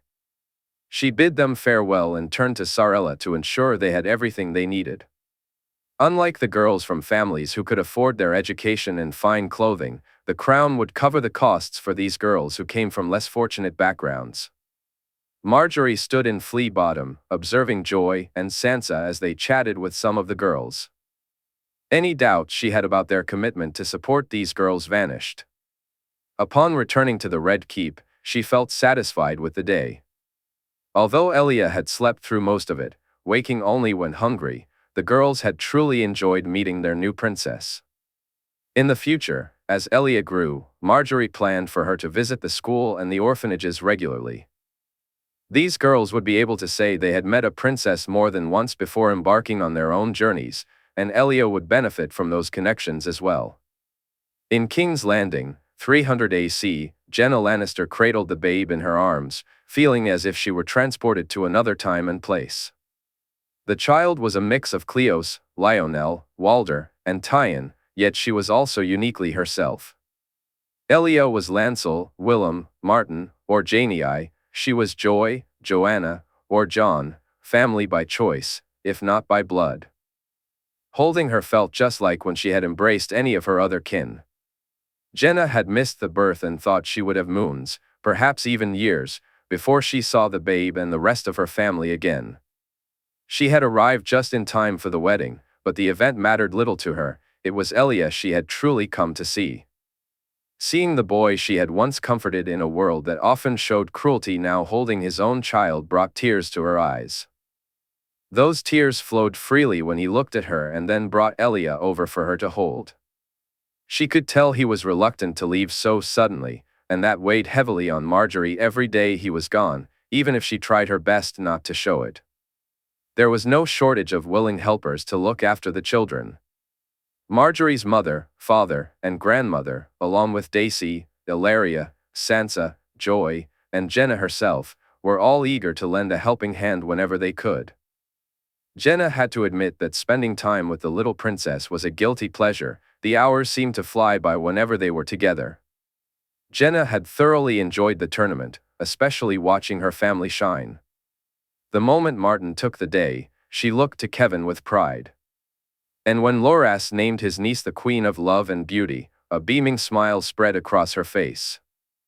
If Jay had been there, she might have left shortly after that, as her responsibilities as the acting lady of the Rock and Castellan demanded her attention. But with Jay away, she felt free to stay until his return. So, she filled her days with family, Jaime's children, Kevin's, Joy, and Elia. She cherished the time spent with those she knew she wouldn't see for a while. Even though Tommen was busy squiring for Barristan during Jay's absence, she and Myrcella made it a point to dine with him every night. After the other lords departed, except for the northern party, their days settled back into a routine, only disrupted by the return of the dragons. Jenna hurried to find Jaime, her heart heavy with worry about Rhaenys. "Where is he, Jaime? He didn't come back with the others." "Where is he?" she asked, her voice betraying her panic. "He had other things to do, Aunt. The dragons returning means his time in Valyria is over, but he had some matters to attend to. I'd imagine he'll be back in King's Landing in less than a week," Jaime reassured her. "Are you certain? And what he's doing isn't dangerous?" she pressed, looking earnestly at her nephew. "I am, and so is her grace." "They've spoken, Jenna." Jay promised her he wouldn't leave Rhaenys's side. The only reason he didn't bring Arthur with him. That was because of Valyria itself, Jaime said, finally easing her worries. Jenna thought of Jay and Loras as her own boys. She cared for them as if they were her own blood. Like the queen, she waited and worried, but unlike her, Jenna found it easier to distract herself, and she took full advantage of that. She arranged for Myrcella to spend time with the Starks and asked her if she would prefer to stay in King's Landing when she returned. Myrcella quickly made it clear that she did not. The girl still carried painful memories of this place. Aside from being with her brother and visiting Sir Richard Horpe, whom she made a point to see each day, Myrcella kept to herself whenever she could. Seeing Tyrion and Arianne so happy warmed Jenna's heart. Her nephew had endured the cruelties of this world, and seeing him dote on his wife, knowing he would soon be a father, was everything she had ever wished for him. When she spoke to Loras, she discovered he wasn't as happy as she had hoped. He missed having someone special in his life. Jenna knew his preferences well and remembered how happy he had been with Satin until the boy left for Dorne with Tyrion. She did her best to comfort him, even hugging him tightly to her chest when he broke down in tears while they sat in her room. She was grateful she had locked the door when Aemon tried to come in. "I feel such a fool," Loras said, wiping his eyes. "You have no reason to feel that way. We all need a good cry now and then, Loras. I'm glad I was here for you. It helped you get it all out. You feel a little better now, don't you?" she asked, gently brushing away a stray tear that had fallen from his eye. "I do. You're right. It's time for me to think about that part of myself and not be alone anymore," he said, looking at her earnestly. "You have so much love in you, Loras. So much love to give. And when you find someone who's deserving, right for you, they'll be lucky to have a piece of your heart to call their own. Don't ever doubt that," she said as he hugged her tightly. I missed you, he replied softly, and she echoed the sentiment, rubbing his back gently. The banging on the door was getting on her nerves as they pulled apart. I'd better let the old fool in. Gods, whatever you do, don't waste your time on an idiot, she said, rolling her eyes and making him laugh. Aemon had actually given her the biggest surprise of her time in King's Landing when he asked her to speak to his family. She hadn't even noticed them during the tourney, which was odd since they never turned down an invitation, even if they weren't great warriors. Had it been anyone other than Rosalind, Perwyn, and Oliver, she might have refused. No, that wasn't quite true. There were other members of her husband's family she could tolerate, just not many. Well, show them in, she said, annoyed at the look on his face. However, the relief that washed over him made her chuckle as he hurried to the door. Rosalind was a very pretty girl, with long dark hair and delicate features she had inherited from her mother, thankfully for her sake. Jenna shuddered at the thought of Walder Frey. Perwyn was one of the few who could be called a warrior among her husband's house. While he wasn't at the very top tier, he was a competent swordsman. Young Oliver was someone she had always had time for. She welcomed them in and had tea brought. While it was clear to both Perwyn and Oliver that this was a social visit and nothing more, Jenna sensed there was more to Rosalind's presence. After exchanging pleasantries, she pretended to want to speak to Rosalind about womanly matters, which sent the girl's brothers and Aemon almost rushing from the room. "Why are you here, Rosalind?" she asked once they had left, feeling oddly irked by the young girl. "I was wondering if you could arrange. Is there a meeting with His Grace for me, Lady Jenna?" Rosalind asked nervously. "His Grace isn't in the city right now, Rosalind, and when he returns, he'll likely be very busy," Jenna replied. "I understand, but I have news of great importance to share with him, my lady, truly," Rosalind said, biting her lip. "What news?" Jenna asked, curiosity piqued. Before Rosalind could answer, Jenna heard the unmistakable sound of a dragon approaching. Though she didn't move to the window, she knew exactly which dragon it was. Jay had returned, and whether it was the expression on Jenna's face or perhaps Rosalind's own intuition, it was clear the girl was aware of it too. "I must speak to the king, Lady Jenna." "The news is for his ears only," Rosalind insisted. Jenna regarded her thoughtfully for a moment before nodding. "I'll arrange a meeting at His Grace's convenience, but it may be a few days until he's free." Rosalind nodded, a look of relief spreading across her face, which only deepened Jenna's curiosity about the reason behind her visit. In King's Landing, 300 AC, Jaehaerys Targaryen gazed at the city before him, the most welcoming sight he could have wished for. Knowing who awaited him there and that he was mere moments away from embracing them both again brought a broad smile to his face. Despite the urge to land in the courtyard and rush up the stairs, he and Rhaenys made their way to the dragon pit instead. Jay tightened his grip on the indigo dragon as she threatened to leap from Rhaenys's back and soar straight to the Red Keep. "We'll see her soon, be patient," he reassured her, but his words elicited an impatient chirp, prompting a snort from his sister. "Children," Rhaenys remarked, earning an annoyed chirp from the indigo dragon. Moments later, they landed. To his surprise, there were no signs of the other dragons. Rhaenys informed him they were all on Dragonstone along with their riders, and she was eager to join them. He said his goodbyes, and by the time Arthur and Jors arrived, she was already soaring through the sky. Jay could see the relief on both knights' faces as they spotted him unharmed. Lifting the sack onto his shoulder, he and the indigo dragon made their way over to them and their horses. "You're well, Your Grace?" Arthur asked. "I am. All is well here?" Jay replied. "It is, Your Grace. By the gods, she's gotten bigger." Jors exclaimed as the indigo dragon chirped proudly.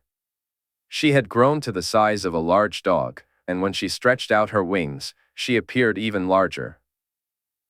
She has. Can you take this?"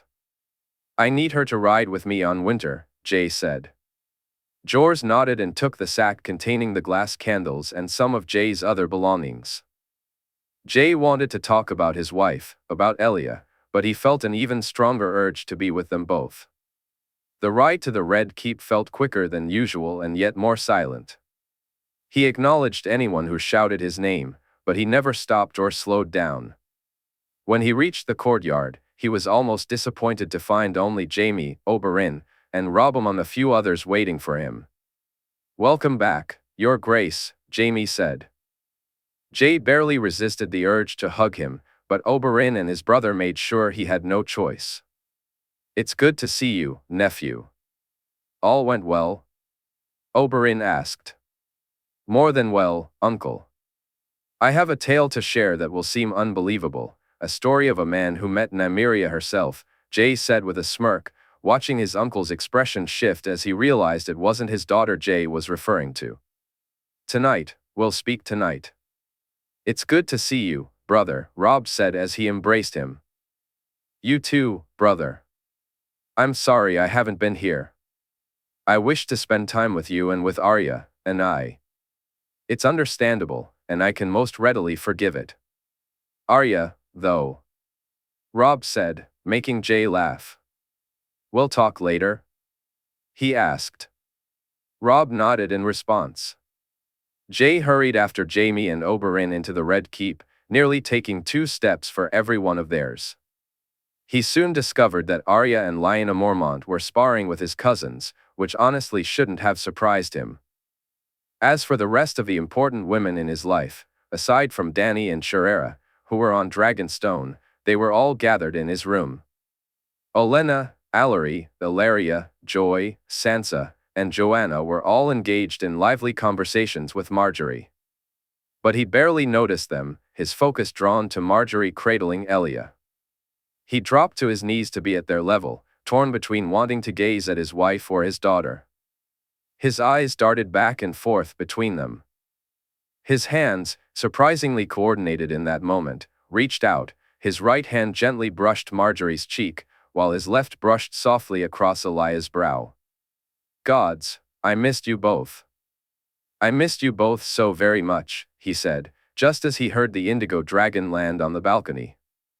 With a sigh, he stood and walked toward the balcony to speak with the dragon, explaining what she could and couldn't do inside the room. Their playful argument amused his wife, but it was only her arrival with Elia that calmed the indigo dragon. He watched as Margaery moved gracefully with their daughter while the dragon leaned her head toward them. Just as she had before their departure, her snout gently brushed against Elia's chest. When he saw his daughter's tiny hand touch the dragon and heard the joyful sound they both made, he felt tears welling in his eyes. He had to make space for the indigo dragon in the room. Soon enough, she wouldn't be able to stay indoors, but for now, she was content to be close to Elia and eventually drifted off to sleep. Elia had settled comfortably in her father's arms as the room began to empty, the sounds of laughter and conversation fading away. Jay gently took her from Margaery as they moved into their bedchamber. He felt torn. On one hand, he longed to hold Elia for the rest of the night, to sleep with her nestled against him. On the other hand, when he looked at Margaery, he could see the desire in her eyes, a hunger he shared. The compromise felt right. They lay down on the bed with Elia nestled between them for a brief moment before Jay carefully lifted her and placed her in her crib. "I missed you, Jay," Margaery said, her hands moving quickly to untie his shirt and breeches. "I missed you, gods, I missed you," he replied, his kisses and caresses revealing just how true that was. Their first time together was over too quickly, both of them eager for release. The second was more satisfying, and as he lay there with Margaery resting on his chest, he couldn't help but chuckle at the fact that night hadn't yet fallen. His smile must have been evident, as Margaery turned to him and asked, "What amuses you so?" "It's not even night yet," he said, holding her hand and stroking her fingers gently. "Is there some new law His Grace has passed that I'm unaware of? One that says a man can only lie with his wife in darkness?" Margaery teased, and he loved the playful tone in her voice. "Only a fool for a king would pass such a law," he replied, feeling her shift closer. "I, a fool," she giggled, playfully pushing against him. Guards, guards, protect your king," he exclaimed, raising his voice just a bit before capturing her hands and rolling on top of her. "Very well, it seems I must protect myself. How should I go about it? Perhaps my kisses will keep my wife's hands at bay?" He began to kiss her neck, but it was no use. "Perhaps I need to be firmer?" he mused, his eyes sparkling with mischief. He playfully nibbled on her ear as she lightly slapped his back. "No, perhaps it's my own hands that are needed." He tickled her, and they rolled around on the bed, laughing together. When he noticed her breathing deeply, he paused, got up, and poured them both a glass of water. Then he lay back against the pillows, and Marjorie snuggled up beside him. "What did you do while you were away?" she asked. He shared everything with her. Not once did she question his actions. Instead, she wanted to know what it all meant. Marjorie then told him about the tourney, Harold Arryn, and the new castellan of the Eyrie. "Ser Donnell?" he asked, intrigued. "Both Lord Yone and Ser Richard say he's a good man," she replied. He nodded, unfamiliar with the man, but he knew that Lady Anya wasn't responsible for Harold's behavior. "You ended it quickly?" he asked, curious about her reasoning. "I didn't want that man to exist in the same world as our daughter." "Every moment he was alive was a moment too long," Marjorie said firmly. He leaned in and kissed her cheek softly. She continued to tell him about the tourney, about Eric winning the melee and Loras the joust. Jay closed his eyes, imagining the sight of their daughter being crowned, feeling Marjorie leave his side for a moment before she returned with a garland. It was small, the flowers wilted, but just picturing it on Elia's head made him smile. Hearing that Martin had won filled him with pride for the lad, and learning that Arthur had knighted Cregan for his performance in the melee sparked an idea in him. "I'm sorry I wasn't here, I missed so much," he said, his voice sincere. She spoke softly in his ear, reassuring him that what he did was important and necessary. "The Roynish, Jay, do you believe Prince Garin is loyal and true?" she asked. "I do. He'll have set sail by now, and soon you'll meet him for yourself as he wishes to swear his allegiance." In the throne room, an oath was made. "An eighth kingdom," she said, and he nodded in agreement. From that point on, their conversation shifted to lighter topics, though still significant in his mind. They talked about his cousins and Marjorie's belief that Tommen might have a crush on Doria. She shared how much she missed Joy, mentioning that Joy came by almost every night to read Elia her story. Marjorie also told him about the blossoming relationship between Sansa and Willis, noting how they were becoming more open with their affections. She expressed her fondness for Cregan's betrothed. When Elia woke for her feeding, it happened right there in their bed. Afterward, as he played with their daughter, Marjorie filled him in on everything he needed to know. He chose to skip dinner with the family that night, opting instead to stay in the room with both of them, sharing laughter and meals, almost forgetting about the world beyond their door. The next day, he held a small council meeting to inform them about Prince Garin and the Roynish. Oberyn looked at him in disbelief, as did the others, until he reassured them that they would be arriving soon. In the following days, he made it a point to catch up with everyone he could, Arya and Robb, Sansa and Cregan, as well as Martin and Tommen, both of whom were thrilled to have him back in sparring again. Joy spent nearly as much time in his room as he did. As soon as her lessons and duties were finished, she was there with him and Elia, embracing her role as the big sister that Elia would always see her as. When Jenna approached him to arrange a meeting with Lady Rosalind Fry, he agreed only because she requested it. Little did he know that the peace he had found since his return was about to be shattered. Marjorie was holding court that day, and for once, Elia wasn't with him, as Lady Allery had taken her to spend some time together. His good mother felt uncomfortable around the indigo dragon, so it was just him and Tommen in his solar when Jenna brought Rosalind in to speak with him. "Lady Rosalind," he said after Jenna had taken her seat. "Your Grace," Rosalind replied, curtsying before settling down. "You wish to speak with me?" he asked, glancing at the clearly nervous young woman before him. "I did, Your Grace, on a matter of great importance. As Lady Jenna informed me, though I must admit I have no idea what this could be," he replied, curiosity piqued. "Your Grace, as you are no doubt aware, my father is not the most pleasant of men," she said. He nodded. His brief encounters with Walder Frye had shown him that pleasant and Frye were not words that belonged together. "During my time in our keep, I began to hear things, one of which disturbed me greatly, and I feel you should know, Your Grace," Rosalind continued. Jenna sat up straighter in her seat, while Jay gestured for Tommen to offer Rosalind some water or juice. "What things, my lady?" he asked, expecting to hear his name spoken poorly or Walder saying something that, while not treasonous, would skirt the line. "Talk of a body, Your Grace, a body that my father believed would bring him great favor," Rosalind revealed, and he looked at her in confusion. "A body, my lady?"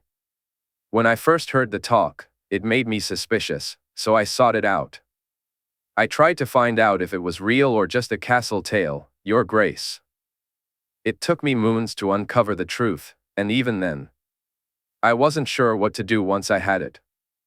I knew the right thing was to come and speak of it, but I worried about what Your Grace might do once I told him," Rosalind admitted, grabbing the mug and gulping down the water. Her nervousness was even more apparent, and perhaps the way he looked at her wasn't helping. "Speak what you know, girl," Jenna said a little too brusquely, causing Rosalind to shrink slightly into herself. "Lady Rosalind, I can see that whatever you've discovered is causing you distress. Perhaps it would be best if you just spoke of it," he suggested, trying to put her at ease. "My family, Your Grace, it's not all of." "Please, you must understand," Rosalind said, reaching into her dress to pull out a list. "These are the names I know about." "Please, Your Grace." He nodded as he took the list from her, scanning the names: Walder Frye, Lothar Frye, Black Walder Frye, Raymond Frye, Raymond Frye, Hostine Frye, and Walder Rivers. 7 names in total. Aside from the Lord of the Crossing himself, none were familiar to him. He handed the list to Jenna, noticing the recognition in her eyes that he himself lacked. He knew she would provide him with more insight into those names later. "My lady, tell me about the body. Speak of it, and I swear I won't hold your entire house responsible," he urged. "The body, it's Prince Rhaegar, Your Grace." "The body is your father's," Rosalind stammered, her voice trembling. She almost shrieked when he suddenly rose to his feet. "What is this you say? You come to me with a tale of a body, and then you name it as my father's? What kind of jest is this?" he demanded, anger rising in his voice.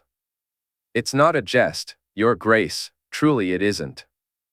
I wish it were, by the 7, I wish it were. My father has your father's body and seeks to use it to gain your favor, but you never came, Your Grace. You never came to the twins, and I." He didn't hear her. The words faded into the background, drowned out by the fury building inside him, a fire begging to be unleashed. As he moved from his seat, Rosalind shrieked again and darted toward Jenna, fear evident in her eyes, thinking he might strike her. But he barely noticed her. Jay grabbed his sword and stormed from the room, Ser Rhaegar and Ser Richard Horp following closely behind as he rushed through the corridors of the Red Keep. She was coming to him, sensing his anger, his rage, and knowing exactly why he felt that way. Whether it was her emotions fueling his or his fueling hers, the feelings were undeniably the same. "Fire and blood," he muttered. "I'll bring them fire and blood. I'll burn that keep to the ground," he declared fiercely. Damn them to the 7 hells." His words were loud but not a shout as he strode through the doors, pacing in the courtyard. He was waiting for her to arrive. Harrenhal, he would turn it into Harrenhal, and by the time he was done, the phrase would be no more. Every single one of them would pay for this, none would be left alive. Rhaenix's voice echoed in his mind, assuring him it was right, just, and necessary. He couldn't say who sent for Marjorie, nor who called for Arthur or Jaime, though it was Jaime who arrived first. "Your Grace?" Jaime asked, concern evident in his voice, but received no reply. "Your Grace. Don't try to talk me out of this. Don't even think about it," he snapped, anger simmering just below the surface. "Your Grace, a moment please," Jaime said gently, almost as if he were handling a wild animal that might lash out. In that moment, Jay was neither man nor king, he was a dragon, fused with Rhaenys, both yearning to unleash fire upon the phrase. "My father, he has my father's body. That weasel has kept it all this time. I will end him. I will end his entire house, so help me, I will see them all dead." His eyes caught sight of her in the distance, Rhaenys soaring directly toward him.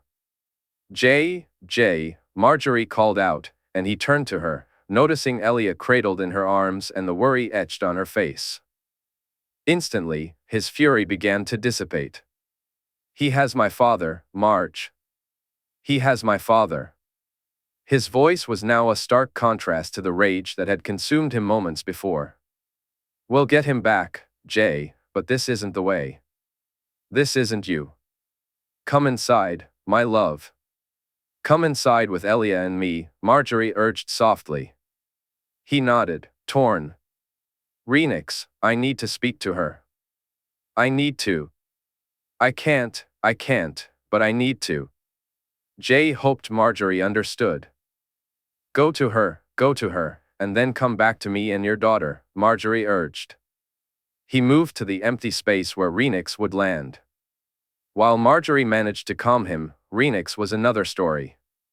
His sister roared, and if it weren't for the many loved ones present and in the line of fire, she would have unleashed her flames. The force of her head swinging side to side nearly knocked him to the ground.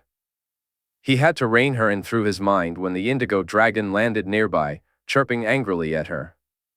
Jay worried that in her own anger and pain, Rhaenys might lash out and harm, or even kill, the smaller dragon. "We'll get him back. We'll deal with them, I swear it to you, Ray, please, please." He pleaded, but received no response. When she took to the sky, he felt a wave of relief as she flew back toward Dragonstone. She hadn't spoken to him and seemed annoyed that he had calmed his own anger. He wanted to explain that his rage still burned, merely waiting to be unleashed, but she felt somewhat betrayed. She believed they should act immediately, offering no mercy or respite. While he shared her desire for swift action, he knew he couldn't proceed like that. If it hadn't been for Marjorie and Elia, he would have already been on his way to the twins. It was for the best that he wasn't. Marjorie smiled at him as he took Elia from her, and she wrapped her arms around his as they walked back into the keep. He nodded at Jaime and saw the relief in his expression. Despite the comfort his wife and daughter provided, the fire still burned within him. As he walked, he began to plan, and by the time he reached their rooms, he knew exactly what he was going to do. The twins would remain unburned, but a change was coming, and while Walder Fry could rest in his bed today, but he wouldn't rest for long. When he awoke, dragons would be at his gates. It was 300 AC in King's Landing and the twins. Dany had flown back to Dragonstone with the return of the dragons. To her amusement, she discovered that Orain was far more comfortable in the sea than on land. Yet, she missed Elegon deeply. Her dragon was the only thing that could compete with her husband for her attention. Dany had made the journey alone, but soon enough, her family joined her. The dragons were eager to be back on Dragonstone, and their riders were just as eager to be with them. Tyrion had flown with Aerion in front of him, while Aemon and Shirera had come along too. Though they had only stayed for a day, they had made several trips back and forth. They had been soaring over the bay when Rhaenys left so abruptly, only hearing about it upon their return. Dany's first instinct was to fly to King's Landing to find out what had happened, but Shirera advised her that now was not the time. Soon after, Rhaenys returned. A few days later, Dany's aunt came to her and explained what had angered the white dragon so. Dany's own anger began to rise as she listened to Shirera speak. "He has my brother's body. You're telling me that all these years he's held my brother's body in his keep? Dany asked, her temper flaring. He has, Rhaegar replied softly and calmly. What is Jae doing about this? Why hasn't he flown to the twins and burned it to the ground? What is he doing, Aunt? What is he doing? Dany asked, her anger aimed not at her nephew but at the phrase and the thought of them keeping her brother's body for all this time. He's dealing with it, Dany. He wishes for us to join him in King's Landing tomorrow. I believe Rhaenys flew from here when Jae found out. By all accounts, he was furious and wanted to go and burn the keep to the ground, Rhaegar said. Despite her anger, Dany smiled at that. As well he should be. He's planning something, isn't he? She asked, and Rhaegar nodded in agreement. That night, Owain helped calm her down, but her eagerness to reach King's Landing the next day made sleep elusive. She felt tired when she finally flew with her aunt the next morning. To her great relief, they discovered they would wait another day to follow Jae's orders. That night, Dany went to her room early, and for the first time since their wedding, she and Owain refrained from intimacy. However, the next morning was different, much to her enjoyment. After waking up, getting dressed, and breaking her fast, she met her aunt, uncle, brother, and nephew in the courtyard before riding to the dragon pit. They all wore armor, Dany included. Jae donned Valyrian steel, while the others wore armor forged in their own castles. Eventually, they would be fitted with chain mail to wear under their armor, the same type that Rhaenys and their own dragons would wear. For now, this would have to suffice. As they rode through the streets, they looked like what they were, dragon riders, and today, the dragons would fly with purpose. Each dragon would carry passengers, Sandor and Belwas with Dany, Arthur and Jaime with Jae, and Oberyn and Bronn with Tyrion. Aemon would take Ser Richard Lonmouth and Ser Eric, while Rhaegar would have Robb Stark and the Small John. Among them all, it was the Northmen who seemed most eager, though Dany couldn't quite tell why, whether it was the thrill of the dragon ride or their destination. The dragons waited for them in the dragon pit, and they wasted no time. Everyone took their places, ready to take to the sky. Suvgan Rhaenys, Island Suvgan Se Suvgan Adir, Jae commanded. Fly, Rhaenys, we fly and fly fast. The flight took far less time than it should have. Jae urged Rhaenys to fly fast, and Elegon was just as eager to reach the twins, along with the other dragons. They didn't land immediately. Jae had Rhaenys soar over both keeps, letting out powerful roars and bursts of flame. Ligeron, Elegon, Sandorix, and Regal soon followed suit, creating a magnificent display in the sky. It was only after they had made their presence known that Jae's nephew signaled for them to land. As they touched down, Jae noticed a large force of men gathered on one side of the bridge. She directed Rhaenys to land on the opposite side and had her roar once more. Who are those men? Sandor asked as they dismounted from a dragon's back. His Grace sent word to Seaguard in Raventree Hall that their forces were to meet us here, she replied, a smirk appearing on Sandor's face. With the dragons on one side of the river, a considerable number of men from the camp soon crossed the bridge without fear of attack or concern for House Frey, especially with dragons at their command. Jae watched as he spoke with Arthur and Jaime, while Tyrion laughed at something Bronn or Oberyn had said.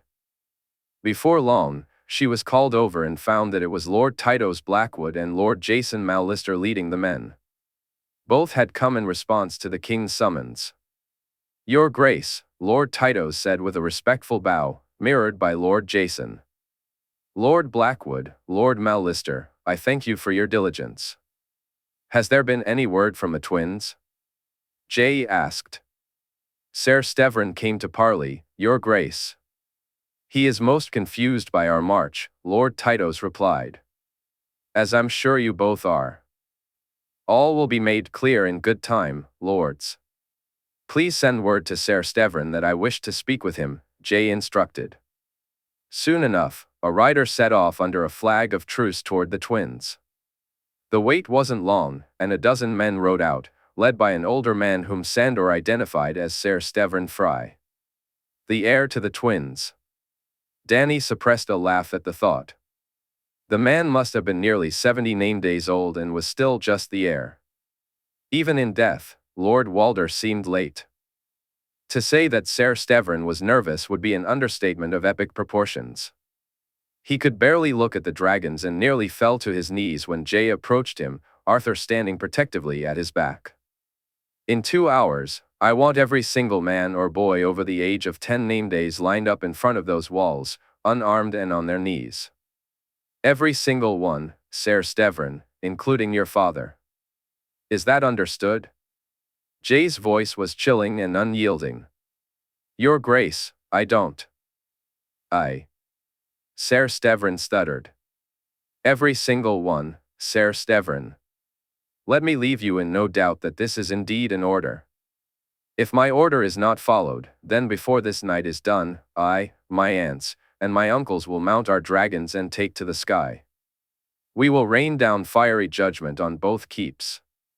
Everyone left inside will find out what Harren the Black's last thoughts were, and believe me, Ser Stevran, they were not happy ones. Jae spoke almost with a snarl. Please, Your Grace, Stevran trembled. 2 hours from the moment you enter, Ser Stevran. 2 hours and not a moment longer. Any man who doesn't line up in front of those walls will not see the morrow. Be certain of that. Jae turned away, leaving the man to nearly run to his horse. Dany moved closer to Tyrion, who was speaking to Aemon and Sherera. None of them seemed worried or upset by what Jae had said, and she felt no concern either. The Freys were lucky it wasn't her deciding their fate. If it were, they wouldn't have been given 2 hours. It took even less time for the men to line up, soldiers, servants, guards, the Freys themselves, and even the late Walder Frey was carried out on a litter. Jae surveyed the group before him, his gaze steady. Alongside Arthur, Jaime, Oberyn, Lord Tytos, and several of his men, he strode down the line. As he approached, he called out names, and one by one, the men were dragged away from the others. Walder Frey, Lothar Frey, Black Walder Frey, Ryman Frey, Raymond Frey, Hostine Frey, and Walder Rivers, Jae announced, his voice unwavering. Each name was met with a grim fate. Walder was yanked from his litter and thrown to the ground, none of them addressed by their titles. Jae noticed the venomous glances directed at him from the Freys, while anxious looks flickered among the others. Yet, no one dared to speak or move. Guards quickly surrounded the 7 men, and as Jae turned toward the keep, she hurried after him. Her nephew glanced back, confusion etched on his face. For a brief moment, she feared he might send her away, but instead, he nodded, and together they walked through the gates. The keep was a dismal sight, damp, dark, and seemingly neglected. Women and children around her wore expressions of terror, yet Jae seemed indifferent, which surprised her, considering how he usually reacted around children. His focus was unwavering, his face a mask of composure, but that changed when they reached the room. Jae? She asked, concern creeping into her voice as Arthur and she exchanged worried glances. I'm well, he replied softly, though his tone betrayed him. As he opened the door, it took her a moment to notice the tears streaming down his face and hear the pain in his voice. On a small table that barely held the body, a figure lay shrouded in black armor, its surface grimy and webbed with dust. The rubies that adorned its chest had lost their luster, yet the emblem of the 3-headed dragon was unmistakable. She stood frozen, unable to move, as Jae stepped closer. She turned her gaze to the head of the body and heard the pained cry once more, this time joined by another as Arthur expressed his feelings. How she managed to move closer, she couldn't say, but when she looked down, she gasped and cried out. The hair was almost intact, and the face still bore skin, shrunken and shriveled, but she could still recognize Jae in the features that remained. The likeness was faint, not entirely clear, yet an image of her brother began to form vividly in her mind. She didn't hear her nephew calling for the banners, the black and red of their house colors standing out boldly against the backdrop. Jay and Arthur wrapped the body in the banners, and her nephew insisted that only he and the famed knight carry it from the room and out of the keep. Once outside, she noticed the worried expressions on the faces of the 7 men, but confusion clouded the faces of nearly all the others. They didn't know. They hadn't known. The thought gave her pause, recalling the dark wishes she'd harbored when she first learned the truth.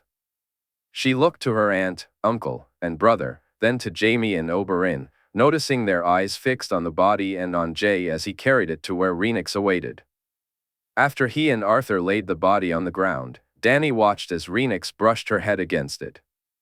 Jay leaned into the dragon's head, his words inaudible to her, but she could see he was speaking softly to the white dragon. They all nearly jumped when Rhaenys turned and roared louder than she had ever heard before, a roar filled with both pain and a warning. "Walder Frey," Jay announced loudly as he stepped away from Rhaenys' side. "The late Walder Frey. I should kill you where you lay, take your head, and mount it on the Red Keep so the realm knows the truth about you and what you did. I rescued your father's body, I speak no more. If you do, I may unleash my sister, and in front of your kin and these honorable men, you will witness a dragon's wrath. Speak no more, or I might allow my father's truest friend to do what he longs to do. Be grateful that I restrain him, for I would not have him tarnish Dawn's blade with the likes of you. Speak no more, or I may give in to the fire that burns within me, seeking to punish your house just as fiercely as I wish to punish you and those responsible for this sacrilege. Speak no more, lest your next words make me forget that I am my father's heir, not my grandfather's." Jay's voice commanded silence, as every man and woman around him awaited his judgment. He stared at Walder, almost daring him to respond, but Walder remained silent. Even a man as irascible as he didn't want to provoke this dragon further. "Ser Stevern, from this moment forward, you are the Lord of the Twins. Your father is a tainted, stripped of rank and position. Were he still a man, I would offer him the choice of the block or the wall, but he has long since lost the right to call himself such. As for these others, I will give them a choice, the wall or the block. What say you?" "The wall," came the reply. "The wall," echoed the others. Jay swore he saw a smile flicker across his face as he turned back to the newly named Lord Stevern. "My uncle paid a toll when he crossed your bridge, Lord Stevern, 20,000 gold dragons, and I will see it returned. As for your father, keep him in your halls and treat him as the prisoner he should be. I will not stain my dungeons or my keep with the likes of him. But be mindful, Lord Stevern. Remember that I am watching, and what I threatened today could still come to pass upon your house. The phrase 'hold the crossing' no more. You will no longer be able to exploit your position for gain. Watch closely and understand who you have angered today. Know this. Fear what will happen should you anger me again," Jay warned. Like everyone else present, she watched as Jay walked to the riverbank and unsheathed his sword. She couldn't see where he took the pouch from, but she knew its contents. As he poured its contents over the blade and knelt, the sword began to shine so brightly that she and the others could hardly look at it. Then, a song began, its words unfamiliar to her. Dany wasn't even sure if they could truly be called words at all. The melody didn't last long, and when it faded, the light diminished, allowing her to see clearly once more. At first, she didn't notice anything different, but then she saw it more distinctly as people began to point up and down the river. Where there had once been only one bridge, now there were many. She couldn't count how many, but they stretched both north and south. The twins had transformed from a simple keep with a single bridge into a world filled with bridges. A smile spread across her face as she observed how the people looked at her nephew. They could have come here and burned the twin keeps to the ground. Jay could have recreated Harrenhal, and people would have talked about that for years. But this would inspire psalms for generations to come. Chapter 173, Two Princes. King's Landing, 300 AC. Arthur stood in disbelief, trying to comprehend how he had maintained his composure. The fact that his king had done the same was a mystery he couldn't unravel. It was a struggle for Arthur not to take Dawn and confront every single person with the last name Fry. He knew it must have been even harder for Jae to exercise restraint. When Arthur learned exactly what the phrase had done, he understood why Jae was ready to fly directly to the twins and why Rhaenys was so furious. But what had stopped Jae? Arthur had no idea, yet it brought a sense of relief to everyone present. For him, it was a whirlwind of emotions. He felt proud of his king for resisting the urge to succumb to his anger, yet he found himself almost willing Jae to unleash it. The realization that someone had kept Rhaegar's body hidden for so long without allowing him to rest left Arthur seething. Despite the anger he felt upon discovering this, it was witnessing the reality before him that unveiled the depths of his fury. Not even the news of Elia, Aegon, Rhaenys, or Rhaegar's deaths had ignited such rage within him as seeing the place where they had kept his greatest friend's body. Perhaps it was because, upon hearing about the others, his anger had been overshadowed by an overwhelming sadness and regret. Here, however, his feelings were raw and unfiltered. He could barely make out the princess's expression, as his gaze was fixed on the table and what lay upon it.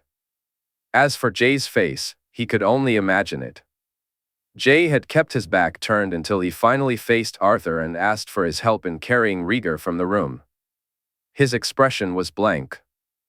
They lifted the body and laid it gently on the ground, and Arthur felt his heart stop as Rhaenys approached. She brushed softly against Rhaegar, her own emotions surfacing. Only then did Jae's expression shift. He spoke loudly yet firmly, and Arthur braced himself for what would come next. Arthur only allowed himself to feel the anger he had been suppressing when the weasel spoke. As he listened to his king, hearing Jae include him in his words while threatening the weasel with what could, and perhaps should, befall him, Arthur experienced a kinship he had never felt with Jae before. Jaime loved the boy like a son, and Oberyn regarded him as a nephew, but neither had truly loved Rhaegar the way Arthur did. His love for Rhaegar was unwavering, and he felt a deep connection with Jae, knowing they shared the same outrage over the atrocity the phrase had committed. As he listened to Jae, Arthur found himself closer to his king than ever. Watch and watch closely, and know that this is the man you angered today. Understand this, and fear what will happen should you anger me again, Jae declared. Arthur's anticipation grew as he wondered what Jae had planned. He knew the phrase would escape with far lighter consequences than he would have preferred, but he understood that it wasn't out of mercy. There was a message that needed to be sent today, and Arthur eagerly awaited its delivery. This moment felt different from what had happened at Hardhome. Whether it was Jae's sheer will or newfound strength, there was no hint of exhaustion afterward. Instead, there were bridges, many of them. The Trident was now filled with bridges as far as the eye could see. Arthur recalled something Loras had told him a few days earlier, a story from their visit to the twins before Jae had been attacked. Loras had said he told Jae to strip the phrase of their lordship and lands, asserting that as king, he had the right to do so. What did His Grace say? Arthur asked. That we didn't need to remove them.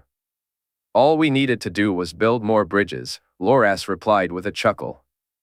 And build them Jae certainly had. Yet, it was the way he constructed those bridges that held the true significance. What message did he wish to send today? While a part of him longed for the destruction of the keep and the execution of those responsible, he realized that would convey a lesser message than this. People understood the power of dragons, Harrenhal stood as a grim reminder of that power, and what Jae had done to the Golden Company made the Field of Fire seem insignificant in comparison. The dragons represented true strength and served as a potent symbol of the devastation that could be unleashed if provoked. This was something different, and as Arthur looked around at the faces of lords, guards, soldiers, and servants alike, he could see that the message had been received just as Jae intended. Word would spread about what the king had done today, and that message would do more to ensure Jae and his family's safety than even the dragons could.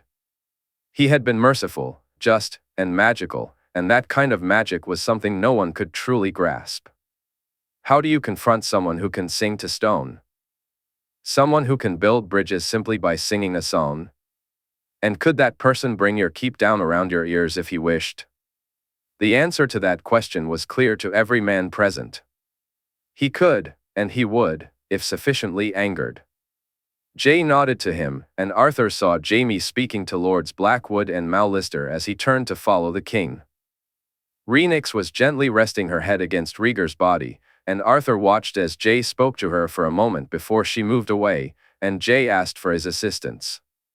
With utmost care and respect, Arthur helped Jay position Rhaegar's body in front of where he would sit on Rhaenys's back, securing it to the saddle before they both climbed down.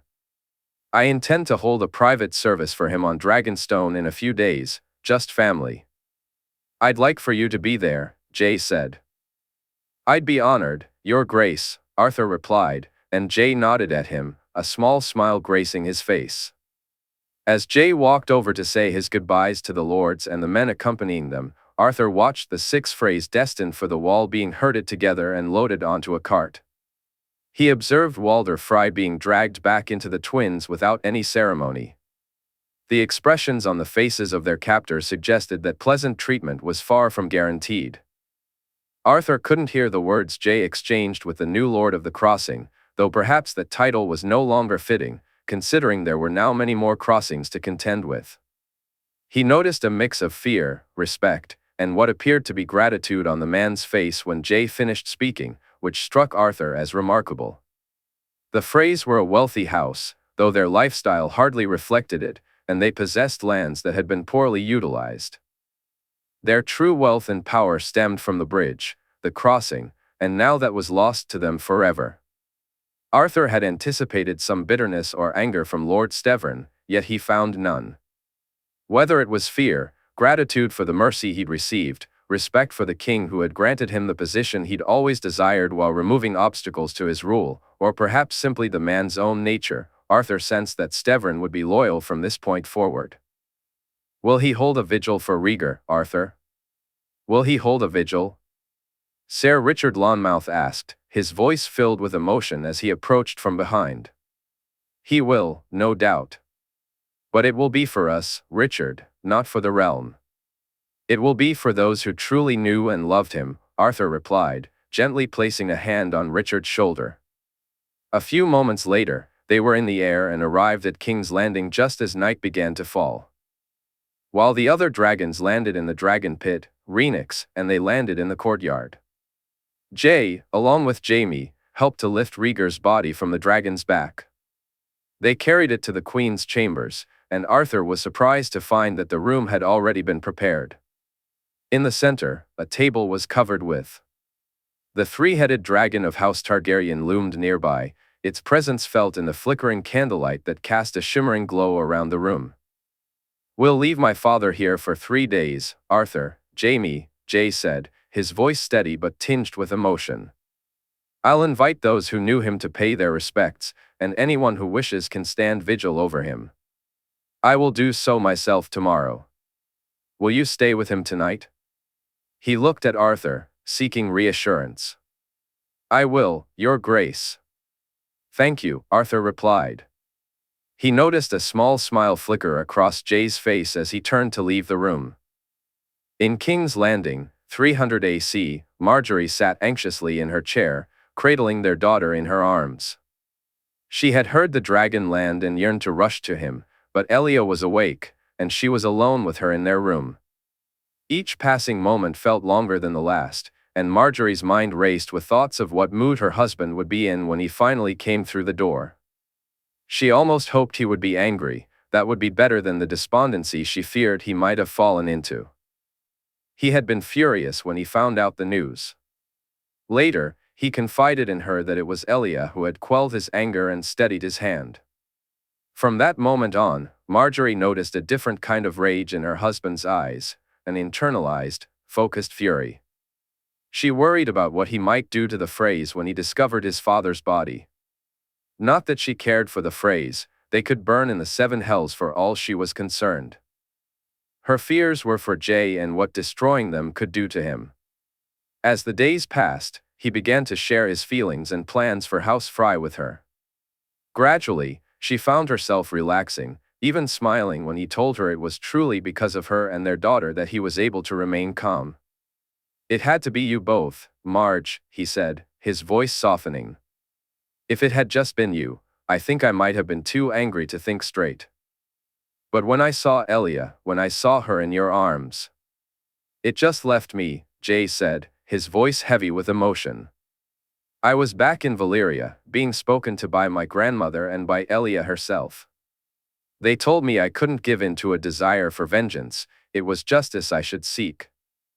So, I will seek justice with a phrase and send the realm a message that will be remembered for many years to come."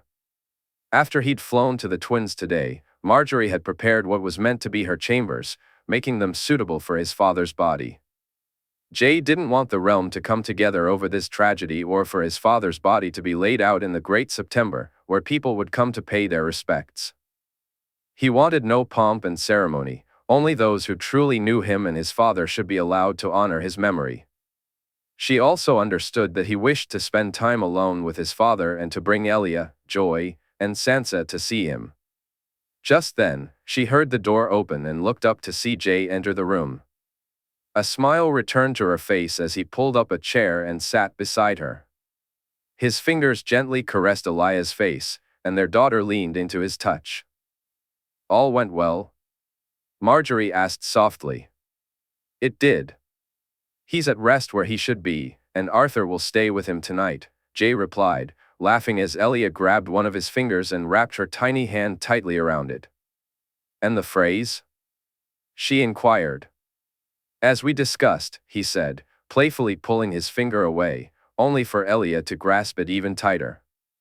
"She's growing strong," Jay remarked, making Marjorie chuckle. "Grandmother will be so pleased to hear it," she said, and Jay leaned over to kiss her cheek. "Have you spoken to Lady Rosalind?" he asked, catching her off guard. "No, did you wish me to?" she replied. "No, just wondering." "I'll speak to Jenna on the morrow," Jay said.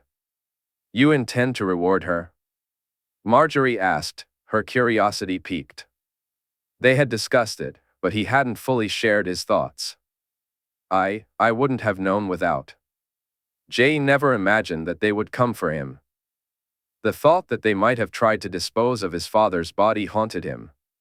He couldn't shake the image from his mind and found himself spiraling into darker places. "Then she should be rewarded," Marjorie said firmly.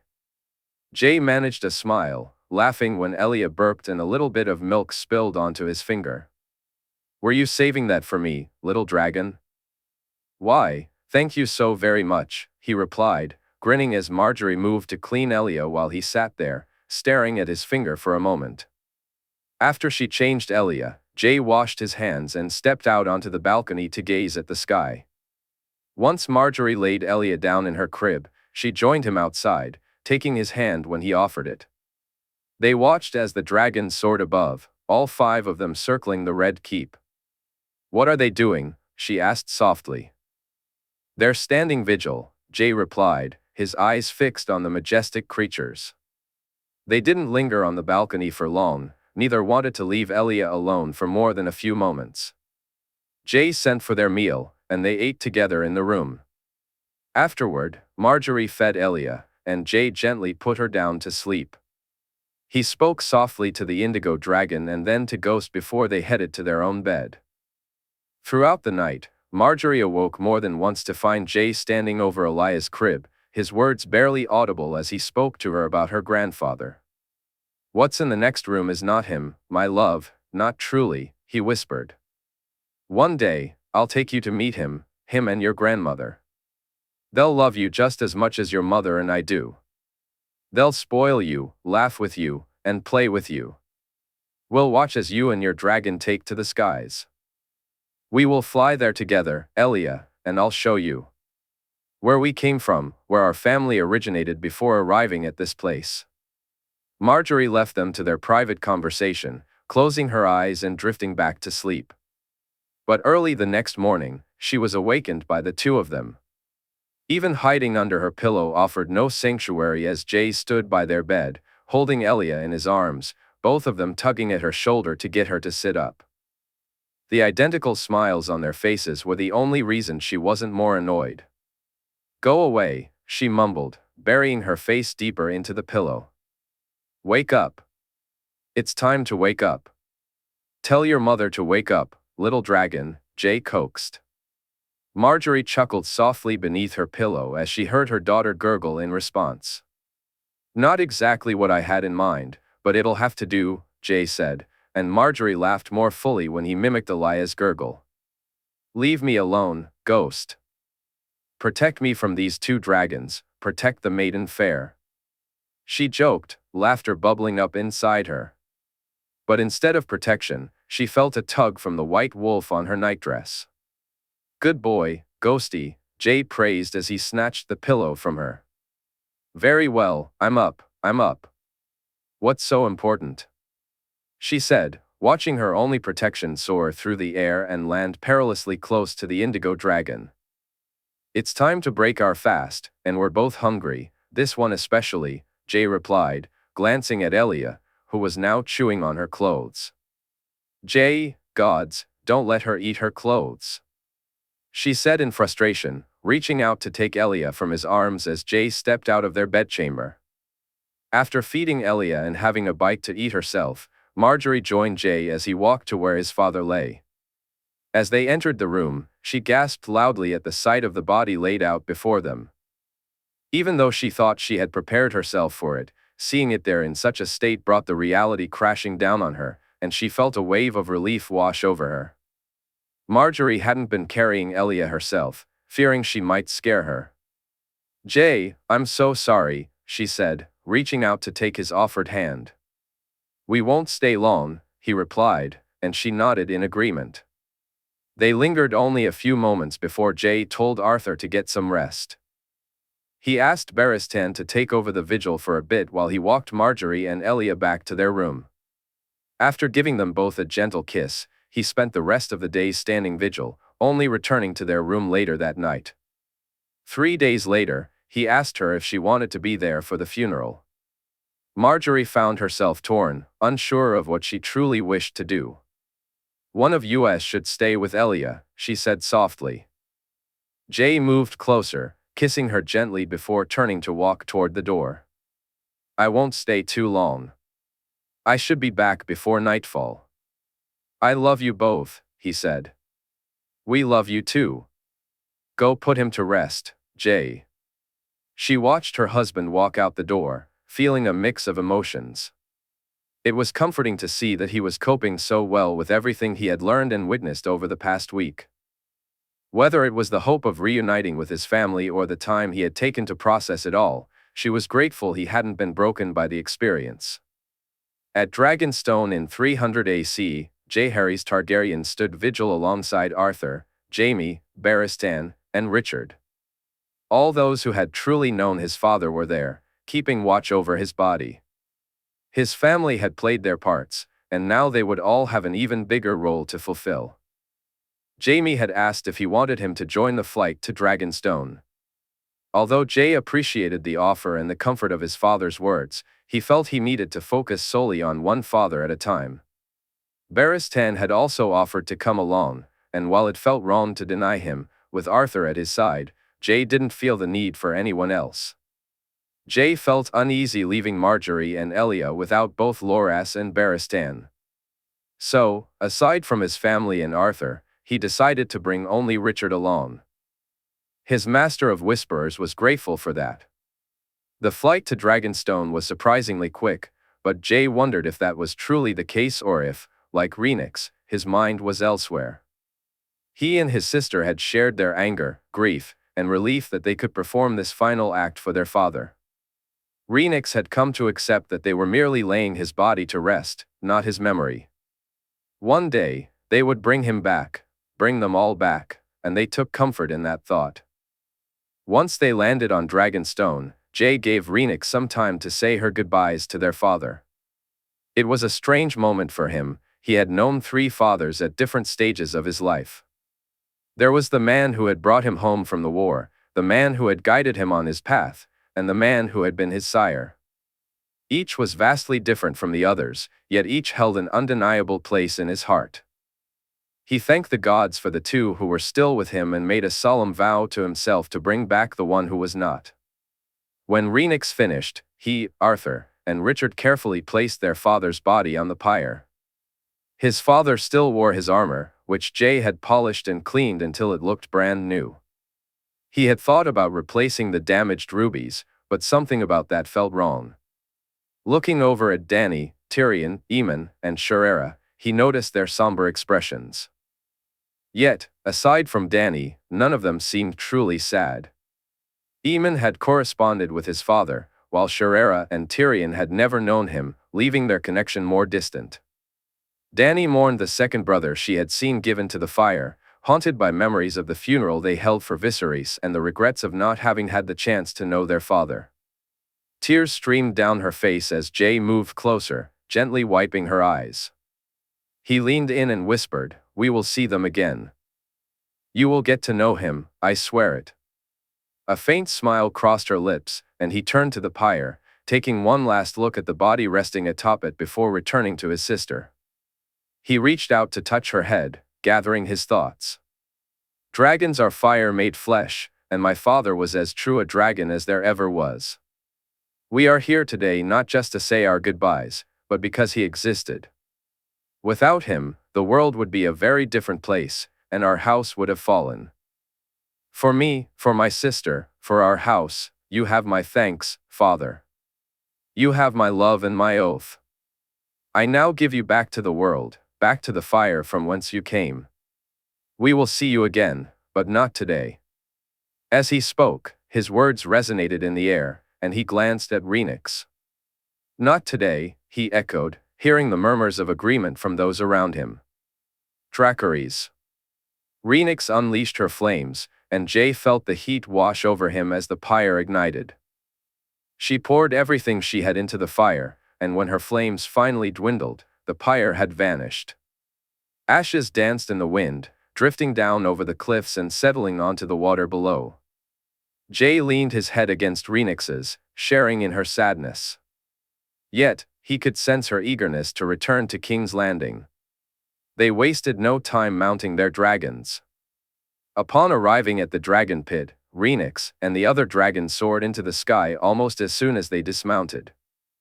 Jay smiled when he spotted Joy on apples, accompanied by the guards who had come to escort them back to the Red Keep.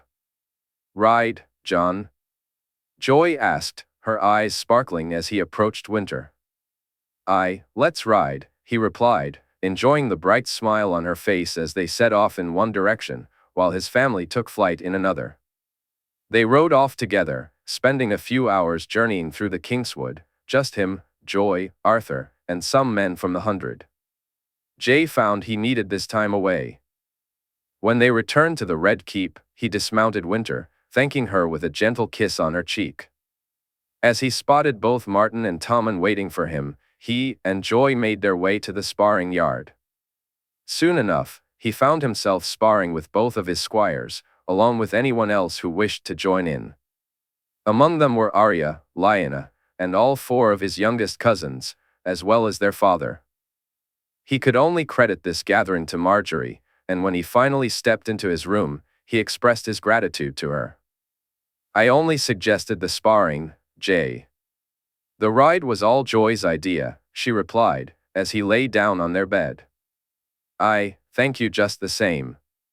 I needed both," he said, glancing over at the crib. Marjorie nodded, her laughter bubbling up when she saw the look in his eyes. He reached out for her hand. "My husband has other needs, it seems," Marjorie teased, her lopsided smile brightening the room as she moved closer. Later that night, they gathered for dinner with almost all of his family, aside from a few who had made other plans. Dany and Orain spent the night together, but Jaime, Daisy, and Joanna joined them, along with Jenna, Emmon, and her boys, as well as Jerian, Ashera, Joy, and Cregan. Robb and Winifred, Arya and Lyanna Mormont, Sansa and Willis, and Alice Karstark were there too, much to both her and Cregan's delight. Oberyn, Valeria, and his cousins, however, had their own meal with Tyrion and Arianne, and his aunt and uncle joined them only briefly. Jay found he enjoyed the lively gathering immensely, even though he missed having Oberyn, Illyria, and his cousins around. He also wished Martin and Tommen could have been there, but they were back at the Lannister manse, dining with Kevin and his family. Myrcella chose to join them instead of eating in their private dining room. Jenna had mentioned the girls' reluctance to be there, explaining that certain areas of the Red Keep were particularly difficult for her. That was why the Lannister manse felt more comfortable to her. During dinner, Jay tried to give everyone equal attention, but he knew he fell short. He found himself captivated by Joy, Arya, Lyanna, and Joanna, getting lost in their conversations and playful banter. The next morning, he broke his fast with Jenna. After reassuring her that he was doing as well as possible and that he felt a sense of peace despite everything, he asked her about Lady Rosalind and what she desired. He felt a mix of surprise and inevitability, which changed the course of his day. Soon, he found himself preparing for an unexpected meeting as he left the manse and made his way back to the Red Keep. "You're sure this is what she wishes for?" Marjorie asked. "Jenna says it is," he replied, meeting her gaze. Marjorie let out a loud laugh. "What's so funny?" "Gods, I wish I could be at this meeting," she said, still chuckling.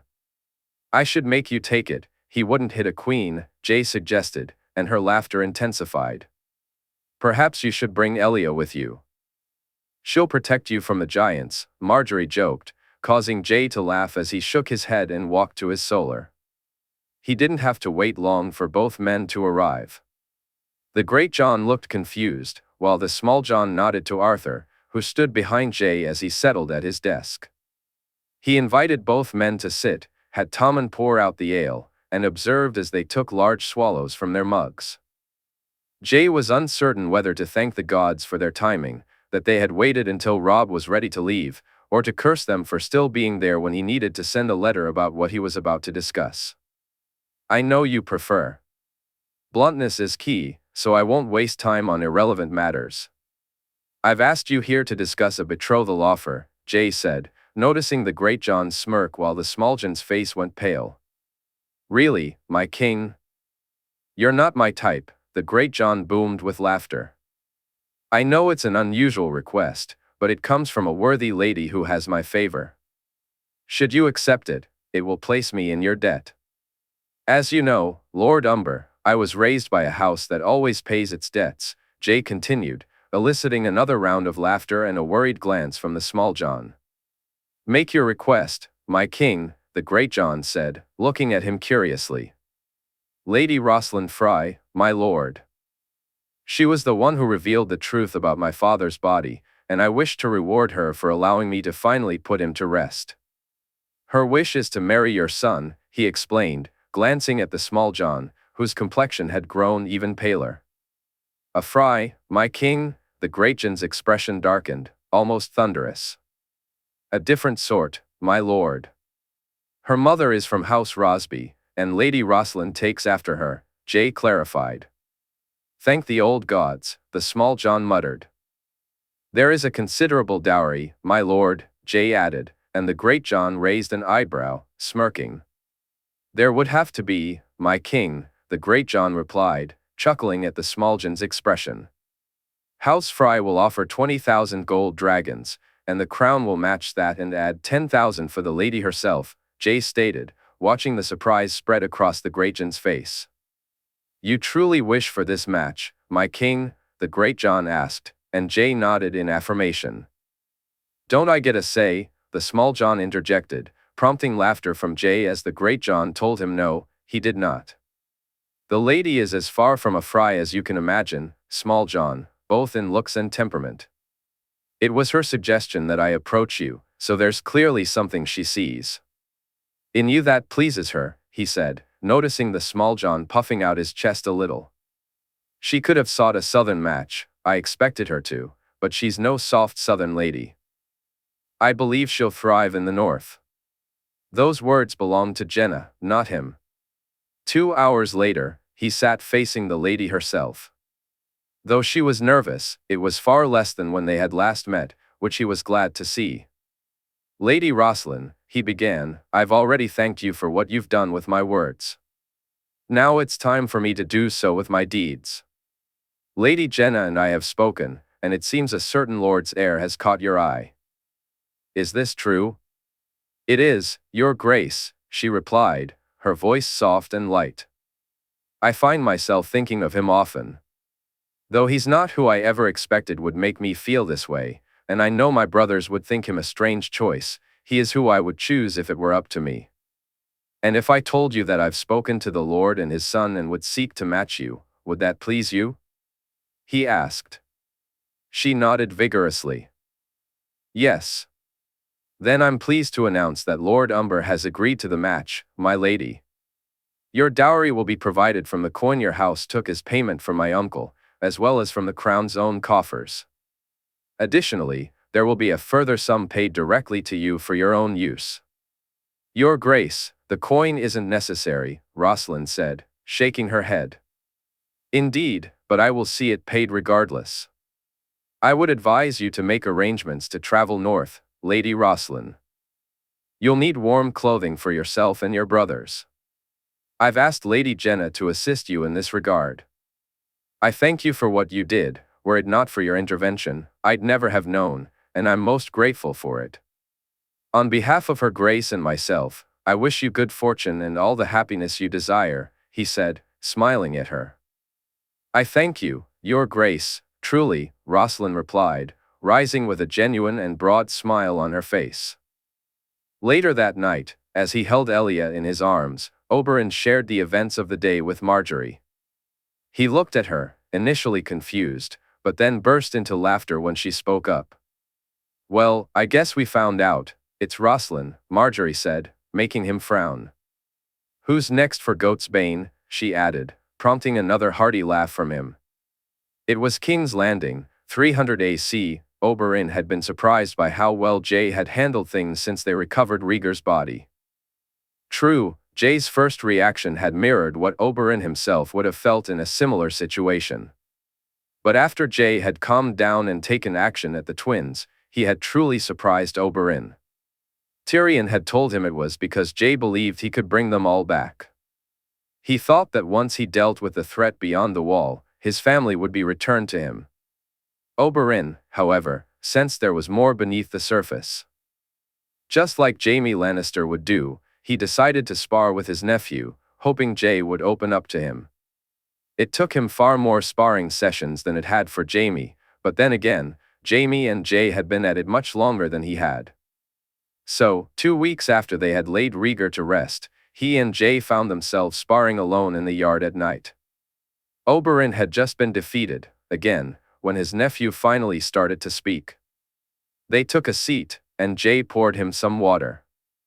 They sat in silence for a moment before Jae broke the quiet. Was it different for you, uncle? He asked. Different? Oberyn replied, intrigued. When Obara was born, when you had a daughter in the world? Jae continued. It was different, with Nym, Tyene, and Sarella too. It was different again with my girls and Ilaria, Oberyn said. Because their mother was with you? Jae asked. With my older girls, their mothers, and it was not what I share with your aunt. My life was different with my girls, but even more so with mine and Elia, Oberyn explained. Ilaria's, he said, struggling to find the right words. Because you had a family, Jae replied, and Oberyn smiled, nodding in agreement. I feel it every day, you know. The difference she makes, how she has changed me, both me and her mother. It scares me, terrifies me, inspires me, and lifts me up when I'm down, all at the same time. With the phrase, every time I wanted to go as far as I could, it was seeing her that stopped me, calmed me as I wondered what she would think of me. She'd think of you as I do, nephew.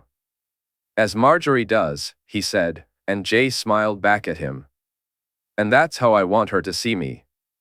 I know I may have to do questionable things or have them done in my name. We have peace now, and the realm is mainly behind us, but it won't always be like this. I won't make the same mistakes my family has made before. Yet, I fear that one day she'll look at me and think of me the way I think of my grandfathers, Jae said, taking another swallow of his water. That you fear it shows you can never and will never be thought of that way, nephew, Oberyn said, patting him on the back. They sat in silence for a few moments before getting up to walk away. Prince Garren should arrive soon, Jay said as they left the sparring yard. I find myself most eager to meet this prince from another age, Oberyn chuckled. Dorne and Croyane will have much in common, uncle. I'd ask you to show him the city when I cannot. Of course, nephew, Oberyn replied. Ever since she had heard the news, Sarella had been reading up on Croyane and Prince Garren. His daughter was fascinated by the idea of the city coming back to life and the tales the man could tell, the stories of the original Rhoynar and of Nymeria herself. While Tyrion and Aerion had left to return to Dorne, he knew they too sought to speak to this new prince. Culturally and economically, Dorne could do well out of this connection. Croyane was poised to become the 8th kingdom of the Rhoynish realm. So, being invited to spend time with the prince and his people filled him with gratitude, especially knowing his nephew was finding a new balance in his life, a balance that Oberyn himself had struggled much longer to attain. While the birth of his children and his relationship with Ellaria had brought him some stability, it wasn't until he met his nephew and niece and confronted the mountain that he truly found peace. Jay, it seemed, was reaching that point much more quickly than Oberyn had. After they bid each other good night, Oberyn hurried back to his room, eager to tell Ellaria that their worries were unfounded. He truly feels well, she asked as they lay in bed later that night. He does. Fatherhood, having a daughter, it's changing him, he replied, and Ellaria smiled at him. I told him it would, she said, surprising him. You did? Not in those exact words, but when we returned to Casterly Rock and discussed the attempt on his life, I told him that Catelyn Tully was no parent, she was no true mother. A mother wouldn't seek to harm a child, a parent wouldn't wish to see their child hurt, whether directly or indirectly, Ellaria explained, turning to him. I always wondered what it was you said, Oberyn remarked with a chuckle. It hurt him that she had done so. Despite everything he felt about her, it pained him that a mother could wish for his death. The loss of his own mother, what he knew about Tyrion's situation, things we hadn't yet uncovered, the attempt on his life. He needed to hear that it was her actions, not his, that were to blame. It was never him. So, I spoke to him as a mother would, she said, and Oberyn kissed her. The days following his talk with Jay passed quickly, but their routines began to bore him. Jay was busy, his daughters were busy, and even Ellaria had her own tasks to attend to. Aside from the occasional moments spent with his grandniece, he found his own days unfulfilling, and his work felt dull and monotonous. Oberyn found himself feeling unfulfilled. He had successfully reformed the City Watch, with Ser Richard's help, and together they had nearly eradicated crime. The city was thriving, and Jay and Marjorie genuinely cared for the people, ensuring they were well fed and looked after. Yet, this left Oberyn with little to occupy his time. So when he learned that the ships had been sighted, he felt a surge of excitement at the prospect of going to the docks to welcome the prince and the Rhoynish fleet to King's Landing. He was delighted when he received the go-ahead. His oldest daughters and Ellaria joined him, along with Ser Richard Lonmouth. As they stood on the docks, Oberyn was captivated by the ships sailing into the bay. Though they weren't as grand as the Pinnacle ships, there was an elegance about them, and the colors of their flags made him smirk. Are we sure these aren't from House Martell? Ser Richard laughed beside him.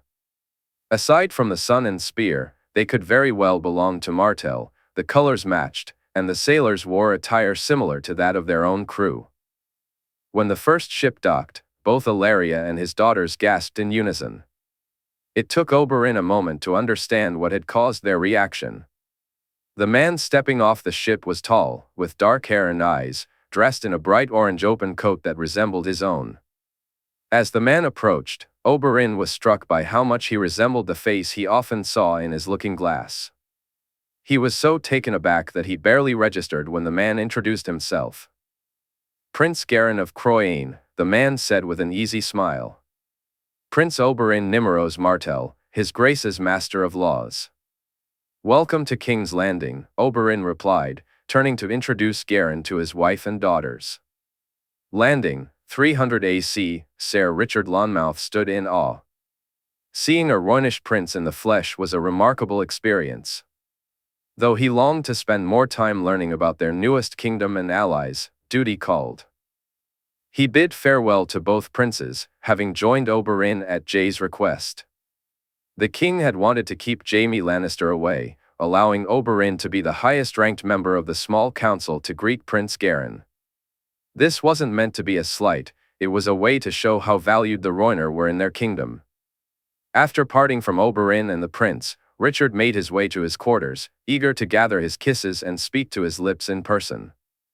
He set them to work discussing the events at the Twins and spreading the tales far and wide. He had even commissioned minstrels to sing psalms about the fall of the Weasels and the building of the bridges, even if their downfall had been less dramatic than he had anticipated. While he understood the message his king wanted to convey, a part of him felt disappointed that fire and blood had not been employed instead. It had infuriated him when he learned of Rhaegar's body, and he was grateful that the girl had gone to the king instead of approaching him. As for her family, at one point he had considered sending every bard he could find to the Twins, convinced that their actions warranted a swift and merciless response. He felt this even more when he witnessed Arthur and the king carrying the body out, and again later when he stood vigil in the room. Yet Jay had shown restraint and opted for a different kind of message. Richard was determined to ensure that this message was received and understood. Sir Richard, Lomas said as he walked into the room. The former Master of Whisperers had proven himself to be a good man, and Richard was glad to have him by his side. "Are there many kisses?" he asked. Lomas nodded. There are. I was in the process of sorting them out. The ones from Dorne are before his grace's visit to the Twins, Lomas said. The lips? He asked.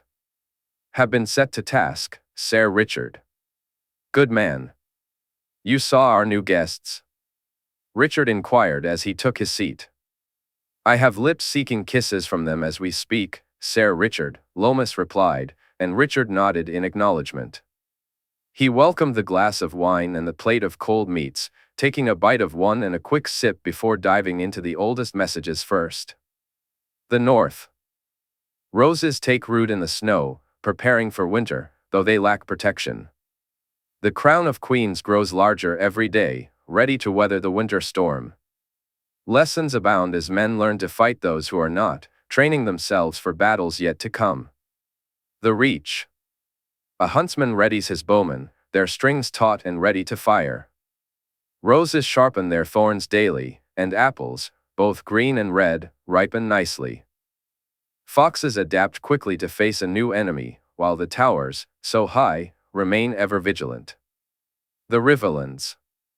A wolf settles into a river with but one fish, and secrets thought lost are revealed. A flock of ravens prepares to stretch its wings, and a red stallion eagerly awaits to be freed from its reins. A babe from a pink maid, a small weeping willow, and a bend of blue bemoan a dragon's rise and a fish's fall. The Stormlands. A baby stag finds more love than those fully grown ever did, and her call is answered eagerly. Stags, turtles, and swans seek each other out, taking heed of the onion's tears about the night and the darkness within it, all searching for light to protect them from its terrors. The Iron Islands. A kraken stretches its tentacles, with those beneath it ready to do its bidding, yet the kraken waits for a dragon's call. Dorne. A cockatrice mourns a loss while a spotted leopard rejoices, and a black leopardess readies to dine on a lemon. The will of the dragon, the snake, and the blue hawk is carried. The Rhoyne flows as smoothly as ever. In the Vale, black iron studs are ready to be forged, just waiting for a hammer to put them in place. 9 stars and a raven with a red heart strive to regain their honor and favor. A broken wheel's spokes spin faster and truer than ever before. He smiled as he finished reading the last of the reports. Jay's orders had been carried out exactly as he requested, and it appeared they were being executed without question. Aside from a few fools in the Riverlands, there was no one else who required his immediate attention. He pondered whether he should intervene with the floppy fish's former allies or bring the matter to his king's attention first. The secrets waiting to be uncovered in Riverrun intrigued him, so he penned a message to Pearl, eager to learn what they were. Taking another sip from his glass, he read the rest of his updates. These were more current, though few and far between, and they focused mainly on events at the Twins. He had received word from every region but Dorne, and he knew Dorne would have news to share with him soon enough. The more he read, the more he began to believe that Jay had been right all along. Some lords had already traveled to the nearest bridges. From Moat Cailin and the Neck in the north to men from the Bloody Gate in the Vale, Maidenpool, Antlers, and others had sent out riders to confirm the tales they had heard. For the north, this news would be especially welcome. Not having to deal with the Freys or pay their toll would be appreciated by everyone in the realm. On the Isle of Faces in 300 AC, the three-eyed raven found her new life required some adjustment. The voices in her head were now far more controlled and understood than they had ever been. Food was provided for her, and soon enough, she realized she didn't miss meat at all. The fruits, berries, and vegetables that grew on the isle were delicious, and the children prepared dishes that delighted her palate. As much as any she'd ever experienced, these moments made her feel stronger and more vibrant. She attributed some of that to the magic of this place, but a significant part was simply that she was eating regularly now. It hadn't always been this way. Back in the Hightower, there were times when she would go days without food, either forgetting to eat or being overwhelmed by the voices in her head, which were so loud and painful that food was the last thing on her mind. Now, though, she would wake up and break her fast, enjoy lunch, and in the evenings, sit with the children to share dinner. Her days were filled with training her mind, guided by Leaf and the other children. Malora was learning to sail the river at will, starting with backward journeys over familiar waters. Baelor had just received his first sword, and the look on his face was priceless. Humphrey was earning his spurs, while Lynesse confided that she was in love with a bear. She smiled as she recalled her niece laughing when Malora showed Marjorie the view from the top of the Hightower. Her father mourned her mother's death, and she remembered the first time she tried to fly, only to fail. It was then that the voices began in earnest, marking the moment when Malora ceased to exist and became the mad maid of the tower. She had traveled down the river of time, but initially, only to the places she knew. After a while, she was allowed to venture much further back, to locations she had only heard about but never visited, to people she had never known, and to sights she wasn't sure she wanted to witness.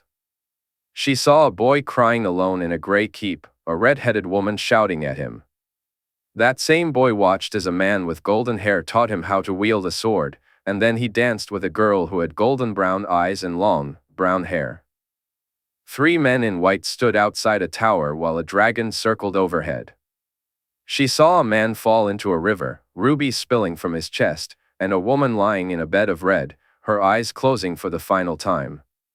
Further and further she traveled back down the river, and with each moment, she saw more. A man with straggly long hair appeared in her mind, and the journey continued. Wearing a crown, he shouted, "I burned them," before forcing himself on a woman who tried to fight back. A keep erupted in green flames as a woman screamed, and a child was born amidst the chaos. Arrows flew through the air, men fell beneath them, and dragons clashed in fierce battles, while another woman cried out as a dragon feasted upon her. A dragon plummeted from the sky, its rider crawling from the wreckage, tears streaming down the woman's face as she attempted to remove the bolt lodged in the creature's eye. She found herself in a land where the buildings soared higher than the sky and the melodies of dragons filled the air, a sound she longed to hear. But her heart sank as flames erupted from the ground, turning both dragons and those who sought to escape upon them into flesh consumed by fire. A small girl beckoned her forward, and she walked to the edge of a cliff overlooking a bay. Behind her stood a keep shaped like a resting dragon. The girl said she had been waiting for her to arrive. Each day, she ventured further back in time, and though she learned much, she knew there was still so much more to uncover. She had witnessed the wall being built, Winterfell rising from the ground, and the Hightower singing into existence. Malora watched as battles were fought and won, dragons clashed with men and each other, and two very different armies faced off on a field of ice. "It's time to sail forward," Leaf said, and Malora closed her eyes. She shivered at the sight of an army unlike any she had ever imagined. Closer to them than she ever wished to be, their smell and appearance repulsed her. They marched south, always south, and then she turned to see the wall finally looming before her and the army. Malora felt him rather than saw him, watching as he moved in front of his troops and began to sing. Her eyes flew open, and she looked at Leaf, pleading for something to write on. Calling the raven to her, she waited anxiously for Leaf's return. She hurriedly scribbled down the message. Moments later, the bird soared into the sky, and she closed her eyes, willing it to head in the direction she desired. He needed to come to her, and he needed to come now. Time was drawing close. Only his magic could counter the power of the Night King, and only his psalm could be sung. "Come to us, my prince, come and see," she whispered softly as Leaf glanced at her, then up to the sky. In King's Landing, 300 AC, Prince Garin stepped into a world that felt foreign. The first thing that struck him was the smell. The city didn't have the scent one would expect. It didn't feel like a place that Jaehaerys would consider home. Next, he observed the people, noticing how some of his own subjects regarded the Dornish with looks of wonder. His prince had explained that those who followed Nymeria had found refuge in Dorne, and it was their descendants who ruled there now. Still, it was shocking for him and his people to see how similar they were to one another. Prince Oberyn, in particular, reminded Garin of himself. It was clear that the feeling was mutual as Oberyn introduced him to his wife and children. During the ride to the Red Keep, Garin inquired about the smell, and he learned that it had been far worse before Jaehaerys claimed the city as his own.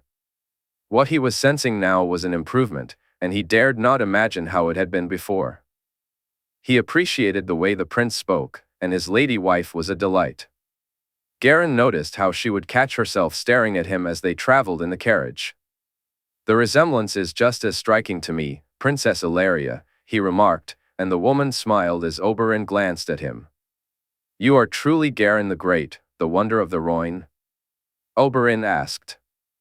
"Among many names I've been called, Prince Oberyn, but the true wonder is the man I am traveling to kneel before, is it not?" "My nephew is pleased that you've come, Prince Garin," Oberyn replied. Oberyn said, "Garin, I'm sure he'll feast you tonight, but if you'd allow, perhaps Ilaria and I can show you the delights the city has to offer." "I'd like that very much, Prince Oberyn, Princess Ilaria," Garin replied as they reached the Red Keep. He climbed out of the carriage, joined by his guards and the steward of his house, Marcos, who carried the Book of Croyane. They were met by more guards and led into the Red Keep. To his surprise, the keep was less impressive than he had expected. It wasn't Valyrian and hadn't been sung about. Compared to his own palace, it left much to be desired. It felt strange, and he tried to recall what Oberyn had said and the stories his prince had shared with him in Croyane. Westeros was not Valyria, and the magic that once existed here was no longer the same. There were no more Stonesingers, dragon dreamers, or even water wizards. Those who had once thrived along the Rhoyne were now unknown to the world. It was a very different place, and it would take some getting used to. At least the throne room was impressive. Seeing his prince sitting on the Iron Throne brought a smile to Garin's face. He took in the men in white cloaks standing beside him and the pretty young woman seated at his side. "Prince Garin of Croyane," a man announced loudly. Garin stepped forward with Marcos and knelt before his prince.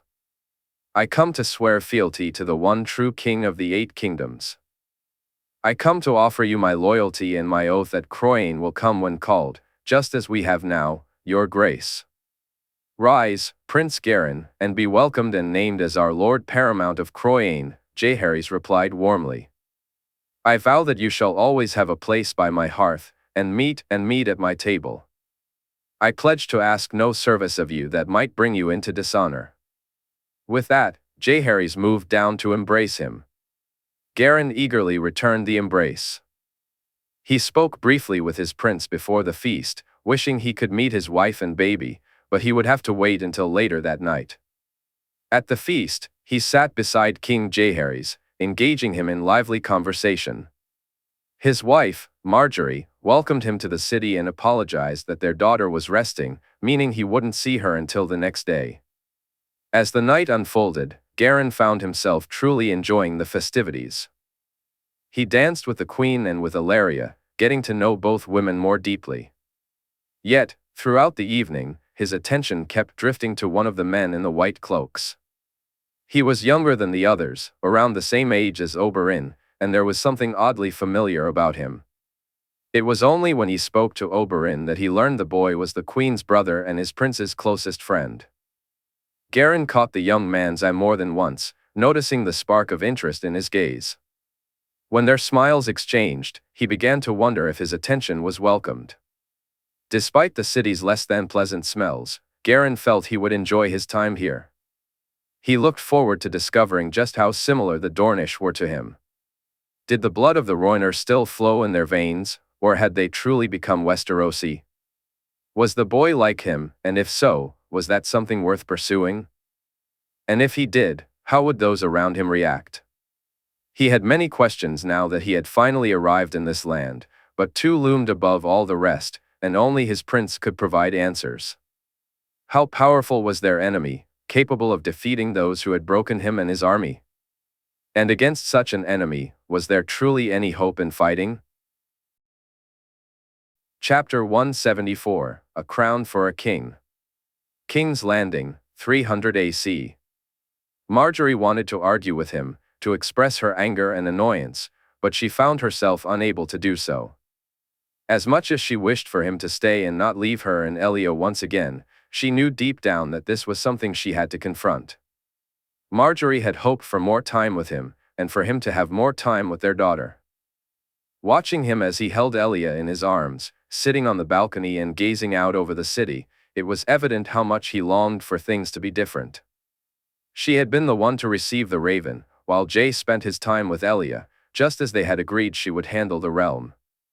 A part of her had wanted to burn the letter, to cast it aside and pretend it didn't exist, but that thought was fleeting. Instead, she brought it to him, witnessing the way his face fell and his body slumped as he read the words. The message itself didn't fully convey the seriousness of the situation. Had it come from anyone other than its source, she might not have thought much of it. Marjorie couldn't comprehend what her aunt had become. This three-eyed raven Jae spoke of was beyond her understanding. What she did know was that it wasn't the message that would compel him to mount Rhaenix's back and leave them behind, it was the messenger. At least the few days he took to prepare gave her more time with him. Once again, it fell to Jaime to manage the realm, and for the last 2 days, they rarely left their rooms. Jae only ventured out to spar or to speak with Sansa, Joy, Arya, and Robb before they departed. Even Prince Garen and the Rhoynar received little of her husband's attention, revealing just how much Jae feared he would be away from them for an extended period. He was taking in every moment with them, and they made love until they were utterly spent. Both exhausted after the events of the last 2 days, Marjorie stood at the door, watching Jae hold Elia in his arms as the indigo dragon soared by the balcony. Look at her, little dragon. She's going to be yours one day. See how she's showing off for you? Jae said, a playful tone in his voice. Marjorie smiled, feeling a warmth in her chest. I know, she's very silly, but silly can be fun too, little dragon. I wish for you to have all the fun you can. Of course, we'll ride together, we'll fly, and perhaps even your mother will join us instead of watching from behind the door. She chuckled as she moved closer to him and Elia. I was not hiding behind the door, she protested, but Jae simply looked at Elia, who seemed to have a lopsided grin on her face. It seems your protest falls on deaf ears, my love. Our daughter isn't buying it, and neither am I, Jae replied, a smirk spreading across his face. You believe me, don't you, Ghost? She said, glancing at their dog. Ghost tilted his head and then shook it from side to side. Jay's laughter rang out, rich and full, as he traced a finger over Elia's lips. Their daughter responded with her own joyful laughter.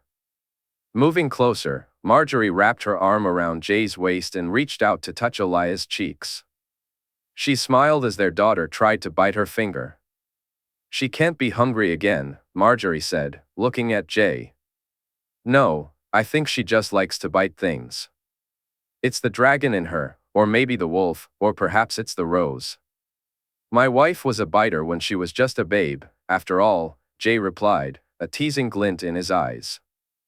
Marjorie shook her head, laughing. "I was not. Who told you such things?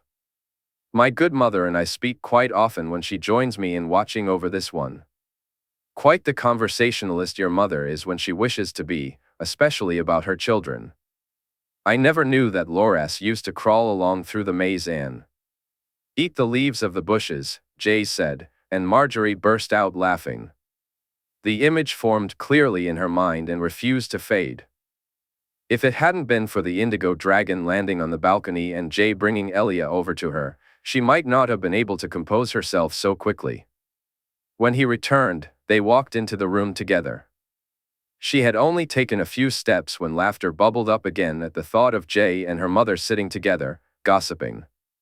"Your mother is a giggler, just like you, little dragon," Jay remarked, his laughter mingling with hers as she playfully punched him on the arm.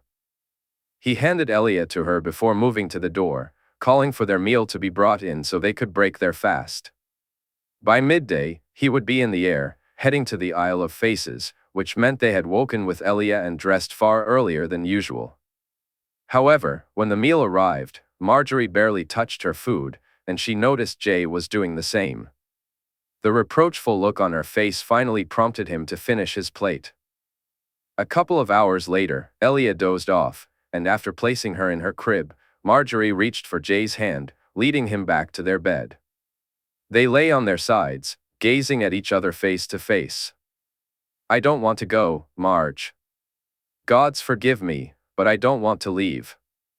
I want to tell the world to go away, to leave me alone and not ask more of me than I can give. I fear I don't have it in me, my heart can't take it. Each time I'm forced to leave, I lose a piece of myself," he said, brushing his hair back from his face. "I don't wish for you to go any more than you want to, Jay. It feels like we've only just been reunited, and now you must leave again. Just watching you with her, seeing the way you talk to her as if you're both in your own little world, a world that only I get to see you both, and it's a boon to my soul and heart," she said, her voice filled with warmth. "I miss it every time you're taken from me. We know why you must go and what you need to do, so I endure, Elia endures, and so must you." She kissed his lips gently. "When this is all done, I want us to travel the realm together, to show Elia to the people. A royal procession to Highgarden, Winterfell, Sunspear, and the Eyrie, to Riverrun, Harrenhal, and Storm's End. I want to take her to Summerhall, Marge, and show her the keep that is meant to be her own," Jay said, determination shining in his eyes. "Then we shall.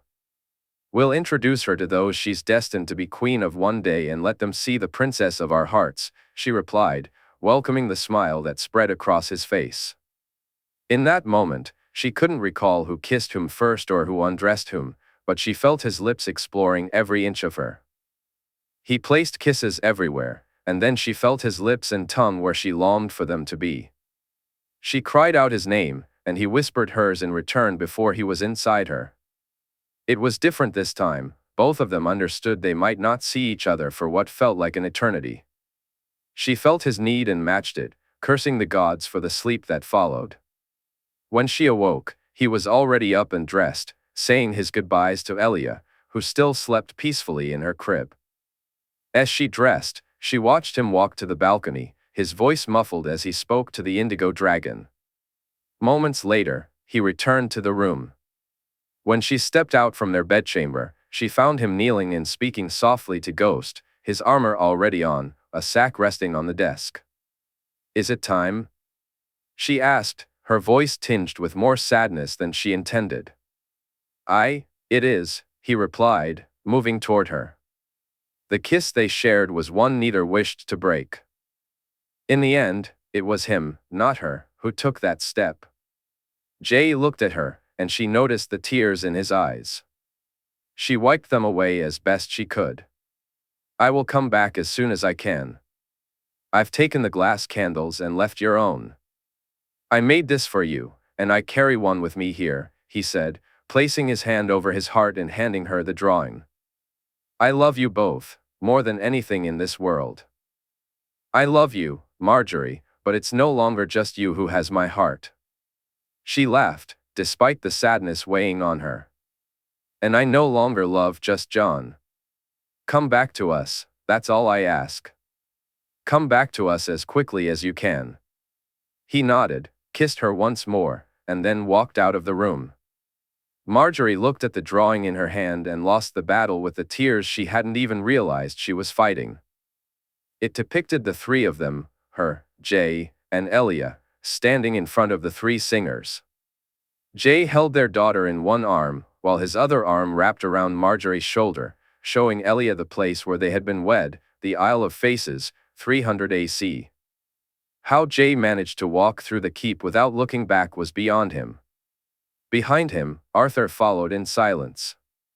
When he saw Jaime standing ahead, he felt a sudden urge to run back, to hear him say not to go. Instead, his father spoke to him briefly, offering the comfort that had eluded him before. I'll look after them both. Go and do what you must, and don't worry about anything here. We have this, I have this. Jae looked at Jaime and nodded. They rode to the dragon pit, Jae, Arthur, Sir Richard Lonmouth, and some guards. Jae barely listened as Richard informed him that the orders he had sent to the lords had been followed and preparations were underway as per his instructions. Jae listened intently as Richard shared news about Prince Garen's newfound friendship with Oberyn, noting how well the two princes seemed to get along. However, his focus drifted when he caught sight of Rhaenys soaring overhead. Upon arriving at the dragon pit, Jae turned to his master of whisperers to discuss what needed to be handled in his absence. The words felt familiar, ones he had spoken before, and Richard simply nodded, already aware of the details. In a daze, Jae climbed onto Rhaenys's back, and once Arthur settled in behind him, they took to the sky.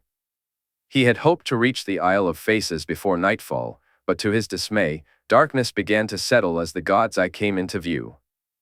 Ensuring they were alone for miles, they landed near a copse and set up camp for the night.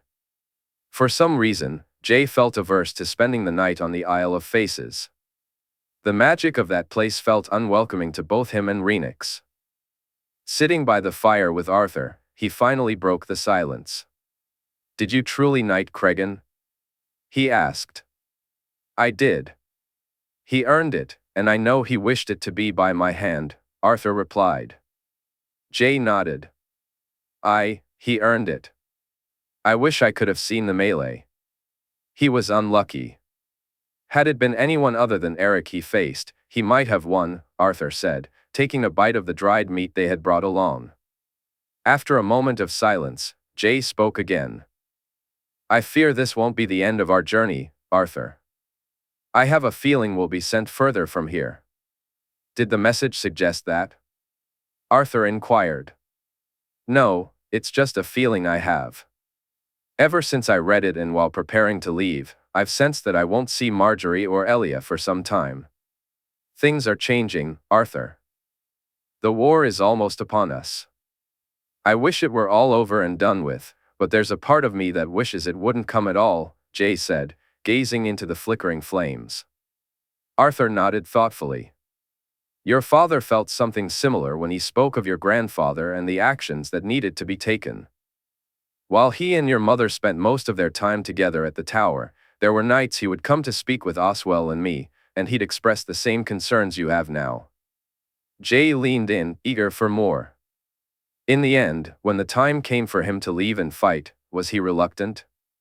Arthur's gaze drifted into the distance. He had no desire to go. That's the truth. Like you, he wished the day wouldn't arrive.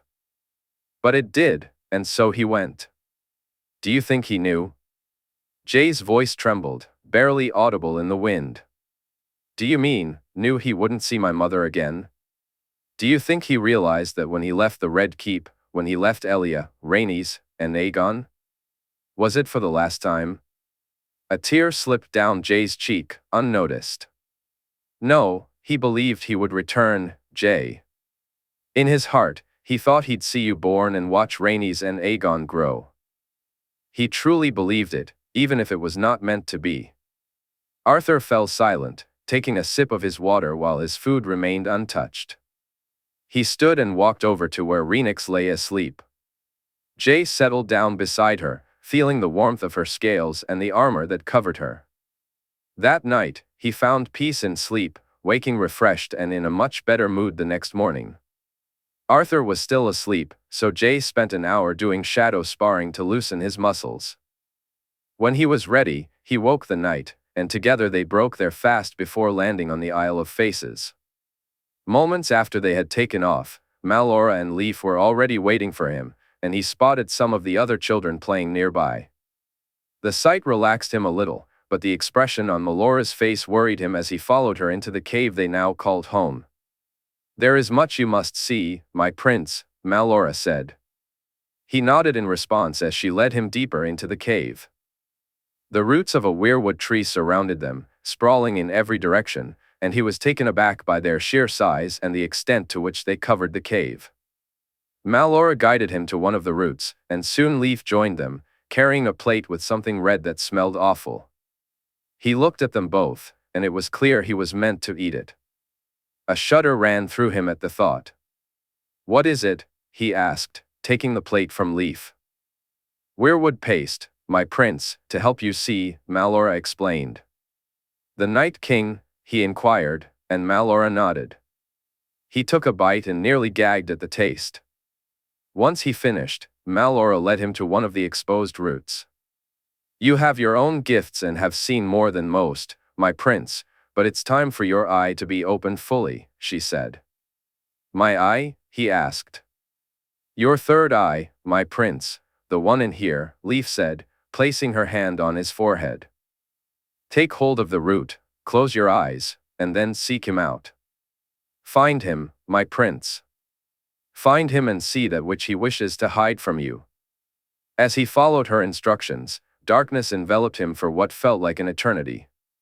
He saw nothing, no sign of the Night King, nothing but blackness. He could hear Rhaenys urging him to leave this place.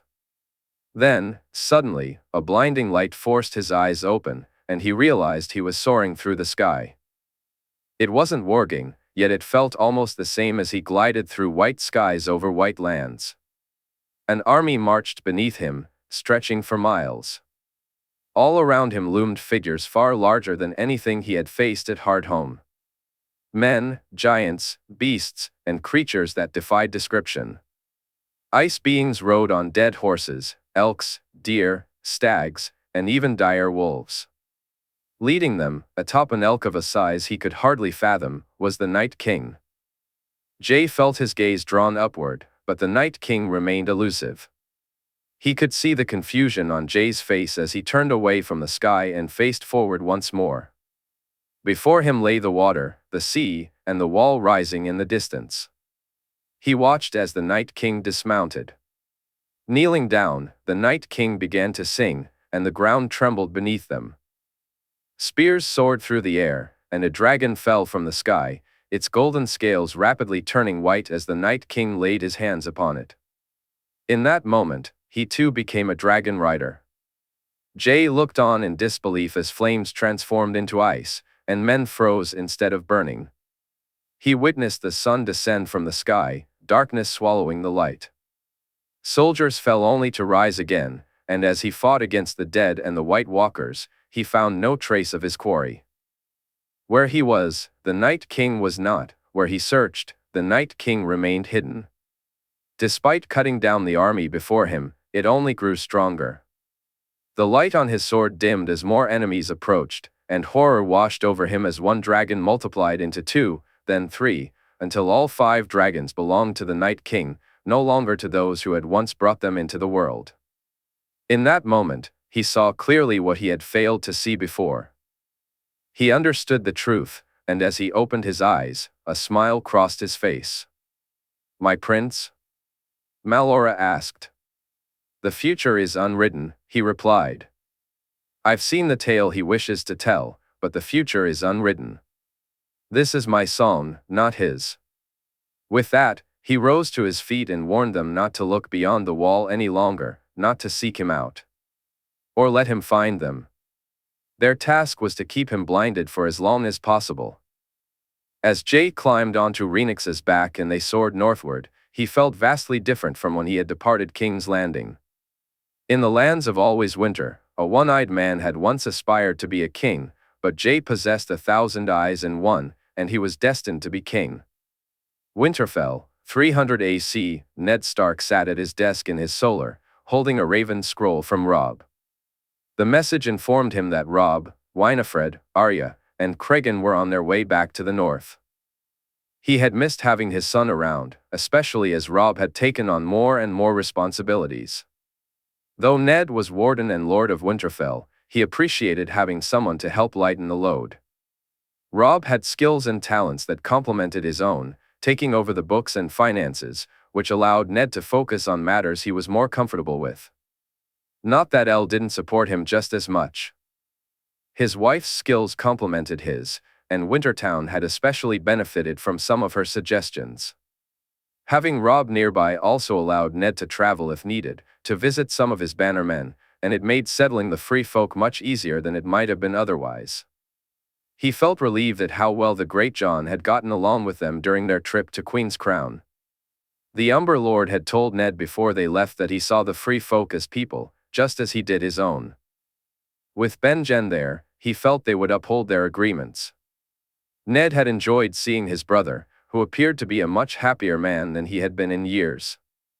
The thought of Benjen married and perhaps one day having a family of his own only reinforced Ned's belief that it had been a mistake to send him to the wall. As for Queen's Crown itself, hearing about what his nephew had accomplished left him in awe. It made him wonder if he would have ever learned to do such things. Ned pondered the life he once dreamed of for himself, feeling almost certain it would never come to pass. "Ned, Ned," he heard Elle call as she burst into his solar.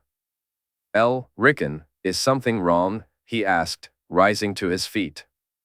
"No, Ned, the king is here," she replied, nodding emphatically. He moved quickly from the room, Elle trailing behind him. As they hurried through the keep, he spotted Roderick and Vayin approaching, confirming that the dragon had been seen flying overhead and had just landed outside the gates.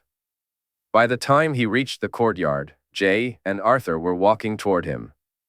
As he began to kneel, he heard his nephew's voice. "There's no need for that, uncle.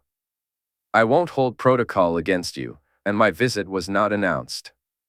"Winterfell is yours, your grace," Ned said, kneeling anyway. "Lady Jonelle, it's good to see you again," Jay said as Ned rose to his feet. "Your grace," his wife responded with a curtsy. "Sir Roderick, Vayin," Jay acknowledged. "Your grace. Perhaps we can speak inside, uncle?"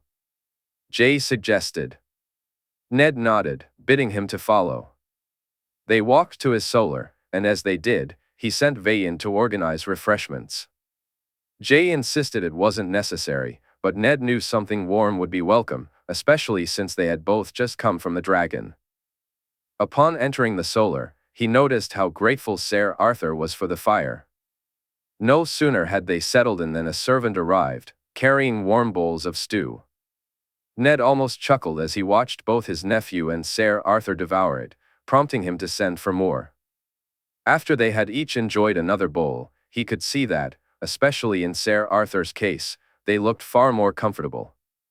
"It's almost time, uncle. Have your men been practicing as I requested?" Jay asked, taking a sip from the mug of water in front of him. They have," Ned replied. "Your grace, we can rotate them in using the dragon glass. I have the lists here detailing how many of each weapon we need for Winterfell and most of the houses in the north," Ned said, opening his drawer to retrieve the lists. He handed them to Jay and watched as his nephew read over them. Jay asked for some ink and parchment, and Ned quickly got them for him. A few moments later, Jay had completed the calculations and written them out on a raven scroll.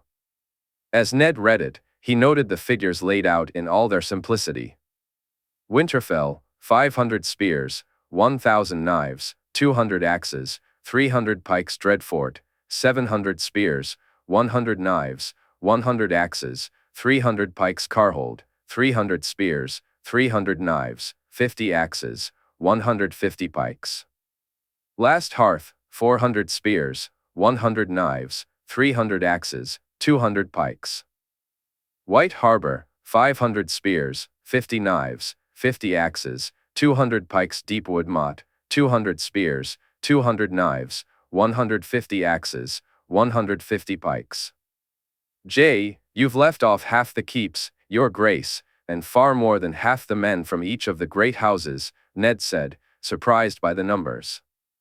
With the free folk, the Company of the Rose, the men I send from around the realm, and our other allies, I believe we have enough men, uncle. I don't want to exhaust every man in the north. Before this fight comes, there are many preparations to be made, especially for the worst-case scenario. I need men of the north ready to evacuate and guard our people should they need to leave, Jay replied, his expression serious. Ned looked at him with concern. You think we'll lose? He asked, his mind racing with thoughts of Elle, Rickon, Robb, Bran, Arya, and Sansa. We will win, uncle, but I can't predict what that victory will look like. I believe we'll prevail in the end, but I won't take any chances. If the entire north needs to be evacuated, and only fighting men and women are left, then that's what I intend to do. Land doesn't need to be. Keep the hold, but don't hold the people. It's the living against the dead. The only thing that matters is that we have more of us than them at the end of this, Jay said, and Ned nodded in agreement. We can set up places for our people to gather, Your Grace, for those who can march south and those who cannot. They will have ships to take them to safety, mine, the Pinnacles, and Asha Greyjoys, Jay interrupted, catching Ned by surprise. The Ironborn? You'd use them? Ned asked. Asha swore her oath of fealty, just like everyone else, uncle. She's not her father or her brother. Her men won't be of use to me in the coming fight. But if they are needed, her longships will help evacuate the north, Jay explained. Ned considered this before nodding in understanding. I'll stay the night and pay my respects, uncle. Can you ensure this message is sent to King's Landing? Jay said as he rose to his feet. Of course, Your Grace, Ned replied, taking the paper from the desk. I wish I were here for a more pleasant reason, Jay said as he reached the door. I'm glad you're here, whatever the reason, nephew, Ned said, earning a smile from Jay before he left the room. Jay made his way to the crypts while Ned summoned Luwin to send the raven. They feasted that night, although it was clear that Jay's heart wasn't in it. Still, he played the harp and sang, much to the delight of some of the ladies. Later, as Ned passed Jay's room, he heard him speaking softly to what sounded like his wife. The next morning, no sooner had they broken their fast than Jay was off once again. In King's Landing, 300 AC, Prince Garin found himself in unfamiliar territory. He had never been one for brothels and was surprised to find himself in one. Usually, he sought pleasure with a willing partner, of which there were always many. It amused him that Prince Oberyn and his wife both partook in the delights offered. The prince had told. Among the more proper lords and ladies of Westeros, what he had done was a source of great gossip and disapproval. Illyria and Oberyn made it clear that if he was interested, they would gladly welcome him into their beds. Tempting as it was, he declined. Instead, he sought his pleasure with a dark-skinned beauty, and while it was enjoyable, something felt amiss.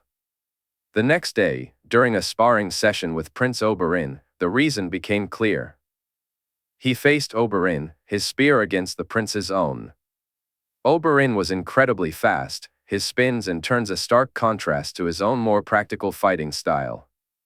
It was difficult to determine whether it was Oberyn's flair or the fact that, despite his experience, Oberyn had never truly been in a war. In the end, practicality prevailed over showmanship. You wield that spear as if it's an extension of your arm.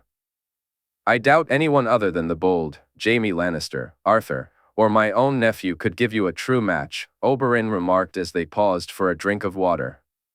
What of him? He asked, glancing over. The young Kingsguard was sparring with one of the older knights, and he realized he was smiling as he watched the boy move.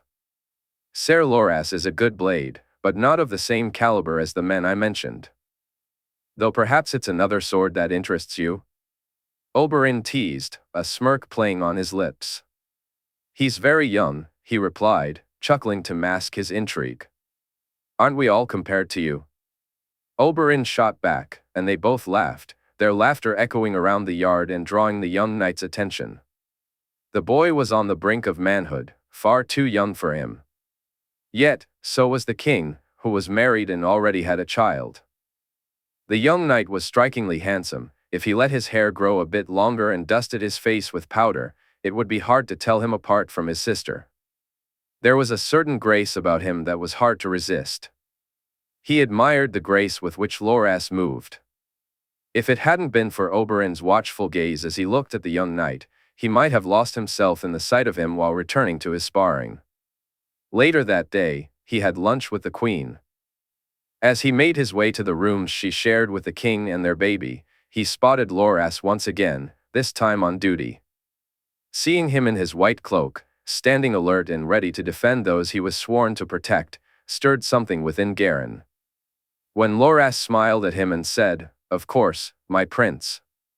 I'll let her grace know you've arrived," his heart skipped a beat. The boy's smile was radiant as he knocked on the door. As Garren entered the room, he felt Loras's gaze on him and met it with his own. There was unmistakable interest in Loras's eyes, and Garren was aware that his expression mirrored that intrigue. When the door closed, he felt the loss of the view Loras had presented, but the scene inside the room was equally enchanting. The queen sat on the floor, her daughter lying on her back in front of her, while a giant white wolf rested its head just inches away from the baby. The queen was tickling the child's stomach, and it was hard to tell who was laughing more, the queen or the babe. "Forgive me, Prince Garren. I had thought Elia would be sleeping by now," the queen said, turning to face him as she prepared to rise. "There is nothing to forgive, Your Grace. If this is an inconvenient time, we can do this later," he offered. "It's not an inconvenience if you don't mind sharing me with my daughter, Prince Garren. We can eat and speak if you wish." He found the idea quite appealing. They enjoyed their meal while discussing his people's needs and whether they required anything. Most of those who had accompanied him had already left for the Wall, eager to get on with their journey. Garren had settled into the new environment, growing accustomed to the conditions around him. The water wizards were eager to test their powers and uncover any tactical advantages long before the battles would begin. At this point, only 2 ships remained, carrying some of the highest-ranking members of his court and providing protection for both him and them. They were housed in a small estate that offered a welcome respite from the city's sounds and smells. Anything Garren requested had been provided, and those with him had explored the city to their heart's content. However, most seemed far more interested in traveling to Dorne and experiencing the culture of the Dornish people. As the plates were cleared away and the young princess finally drifted off to sleep, Garren asked, "Will His Grace be gone for long?" The queen replied, "My husband's duties are far different from mine or any king before him. Unfortunately, the cost of such responsibilities is the absence of both him and me, and we never know in advance how long it will last." He could hear the longing in her voice, a clear indication of how much she missed her husband. "Then I wish him a journey without problems and a swift return," he said, and she smiled in response.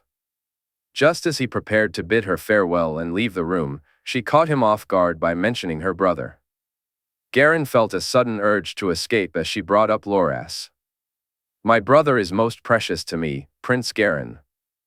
In a way, it was through Loras that I met my husband, and he and His Grace are brothers by choice," she said, her tone shifting from the pleasant young woman he'd lunched with to that of a queen, commanding and resolute. Ser Loras is a brother and son that anyone would be proud of, Your Grace, Garen replied, feeling a bit uncomfortable under the weight of her gaze. The heart is a very delicate thing, Prince Garen. My brother's has been damaged and has taken time to heal.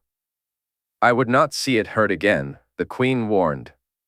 It wasn't just her fierce gaze that conveyed her promise of retribution if he ever harmed her brother. The white wolf beside her had risen to its feet, staring at him with blood-red eyes. Indeed, Your Grace, he replied, unsure of what else to say. But I want to see him happy. Prince Garen, anyone who brings him joy is someone who would earn my trust, and ghosts, she said, gently rubbing the wolf's head. Garen watched as the creature leaned into her touch, appearing more like a playful pup than a beast capable of ending a life in an instant. Goodwill, the queen added. A worthy thing to earn, Your Grace, he acknowledged. I wish you good fortune, Prince Garen, the queen said, her gaze shifting away from him as she and the wolf moved toward the crib. As he left the room, he realized he had been warned. In the past, such a warning would not have bothered him or changed his mind, but now it gave him pause. Hearing the door close behind him, he found himself gazing into a pair of golden-brown eyes filled with concern. He wondered whether he was simply seeking a bed partner for some fun, or if it was something deeper. If it were just a fleeting encounter, it was clear that the queen and the white wolf would not be pleased. Are you well, my prince? Loras asked, his voice laced with worry. I am, thank you, sire, Garen replied, offering a reassuring smile. Do you spar each morning, my prince? Loras inquired. I do, sire, Garen said, locking eyes with the young man. Perhaps I can test your spear? Loras suggested, and Garen almost chuckled. As a flirtatious opening line, it was quite effective, and the look on Loras's face made it clear he intended it that way. I think I'd find that most agreeable, sire, tomorrow? Garen proposed. On the morrow, Loras confirmed, a smile returning to his face. As Garen walked down the corridor, he glanced back to see Loras watching him, and he realized this was not merely a casual encounter or a distraction he sought. What he felt was something more profound, and he had no idea where it would lead. That uncertainty made his heart race a little. It had been more than a few lifetimes since he had found someone like this. Anyone he had ever thought of in this way. Queen's Crown, 300 AC. Benjen. Life had settled into its own routines, and while he enjoyed them, he welcomed changes eagerly. There was only so much a man could endure when it came to preparing food stores, managing fur stocks, ensuring that men and women were trained, and maintaining peace. For lack of a better term, he was a lord. Even though Mance was still the king beyond the wall, people often came to him with their issues. He served as the liaison between his nephew and the free folk, as well as between the northern lords, the Night's Watch, and the clans. There had been little trouble, aside from one incident where a man from the camp near Eastwatch tried to steal a woman from Rhaegar Karstark's lands. Benjen had to take the man's head himself in front of the clan and Rhaegar and his sons. That he had done it helped maintain peace on both sides. The free folk accepted his word that this would be the end of it, and Rhaegar, who was soon to be tied to him through Cregan, was satisfied to have his kin witness the act. The only other true point of contention was between him and Val, stemming from a silly argument after he discovered she had been taking moon tea. He had assumed they were trying for a child and found himself almost eager for one. He had never sought a wife and family for himself, but now that he had one, he longed for the other. When he found out she was taking Tansy each morning after they had been together, he was furious. Initially, he couldn't bear to listen to her reasoning, and for a few days, she slept alone in their room while he drowned his sorrows with Tormund, who was all too happy to tease him for his foolishness. Eventually, Benjen came to his senses and went to speak with her. Val made it clear why she was doing what she was doing. There is an army of dead men coming our way, she explained. Benjen, this is a fight for our very lives. They won't care if I'm with child or if I have a babe to protect. They come to kill, and they will destroy anyone who stands in their way. I won't put our babe at such risk, she said softly, looking at him. So, it's not that you don't want a babe with me? He asked, and she laughed. Well, you are an ugly fellow, so I'd hope our babe takes after its mother and not you, she replied, chuckling. He couldn't help but laugh a little at that. As would I, he agreed. When this is over, when we've won, I want babes, Benjen Stark. I want lots of babes, but only then, she said, kissing him. Only then, he echoed, gazing at her. It had been a silly argument, but at least it had broken the routine, and in its own way, he was grateful for it. He rose, dressed, and expected the day to unfold like any other, and for the first part, it truly did. They broke their fast with Tormund, who sometimes spent more time in the tower than either of them did. He and Mance then spent the early morning training the free folk according to Jay's instructions. His nephew had told them that this would make fighting the dead easier and conserve their energy. The lessons from Hardhome were ones Jay was eager to learn from. On their way back to the tower with Mance and Tormund, they spotted her in the sky. Rhaenys was flying overhead, and for a brief moment, panic gripped all three of them until they saw she was gliding slowly. Did you know he was coming? Mance asked, and Benjen shook his head. What are you two waiting for? The dragon rider is here. Tormund exclaimed, smiling as he ran ahead of them. Silly fellow, Benjen muttered, earning a chuckle from Mance. Though they hurried, they didn't run, arriving just as Jay and Arthur were climbing down from a dragon's back. Benjen saw his nephew scanning the area for him, and then Tormund grabbed Jay, still speaking excitedly. When they finally reached the group, Jay was embraced by his nephew, and he couldn't help but notice the smile on Arthur's face as he returned the gesture. If he had his way, that's how all greetings would go, Arthur chuckled, glancing at Mance as Jay finally let him go. Gods, it's good to see you, uncle. You too, Mance, Jay said, and Mance nodded in acknowledgement. What brings you here, Jay? Mance asked, and Benjen swore he saw his nephew's smile grow a little wider. Other than the fact that in my chambers with my wife are the only places in the world where I'm certain to hear my name? Jay replied, still smiling. Other than that, Mance said, and Jay gave him a friendly slap on the back. Let's speak inside, Uncle, Mance. And you too, Tormund, Jay added, as Tormund wiggled his eyebrows at them. Rhaenys had already flown off, perhaps to find a meal, and Benjen noticed some of the village's youngest gazing up at the sky. They had all seen the dragon, but it had been a while, and he knew some had started to believe it was just a dream. He spotted Val hurrying toward him. She had been fishing and caught a decent haul, which would make for a good supper later that night. Dalla stood at the door, cradling her baby, and it was the sight of them that halted their progress. Jay knelt down, playing with the little lad before they entered the keep, and Benjen could hear his words. Gods, he's gotten big. Look at him. It's hard to believe he's the same little babe he was when last I saw him, Jay exclaimed. Most of the children are the same, Jay. It's good land here, and food is plentiful. They can run about without worry, so they all seem to be growing up much quicker, Dalla replied. I'm happy to hear that. And you've had no trouble here with the other clans? Jay asked, looking at Mance. They are as settled as we are, Mance said. Jay nodded as they made their way to the common room. It wasn't quite a great hall, but it was where everyone gathered to eat, and it had the most seating available. Since none of those walking with him wanted to miss out on whatever brought Jay there, it was the only place they could all fit comfortably. Dalla sat beside Mance, cradling their baby in her arms. The young lad fidgeted, eager to run around the room, but she only let him go once the door was closed. He and Val joined Tormund at the table, and Jay was pleasantly surprised to see Arthur take a seat next to him. I hear I have a grandniece now? Jay asked once they were all settled.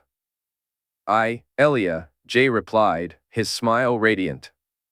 How is she, and Marjorie? They're both healthy, Arthur said. Have you heard about Cregan? Him and Alice Karstark make a good match. He's a knight now. He, Rob, and Arya came south for my aunt's wedding and the tourney to celebrate it and Elia's birth. He finished second in the melee, only losing to one of the King's Guard, and Arthur knighted him after, Jay said, pride evident in his voice. Is this why you came, to talk about family? Don't you have those crows for that? Tormund asked, a bit confused, earning him glares from both Dalla and Val. We do, and I wish that were the reason I came, but it's not, Jay said, his tone shifting. It's almost time. The Night King is moving our way, and we must be ready for him. I've come to discuss my plans for those who will fight and those who will not. As Jay spoke, the jovial atmosphere they had enjoyed faded away.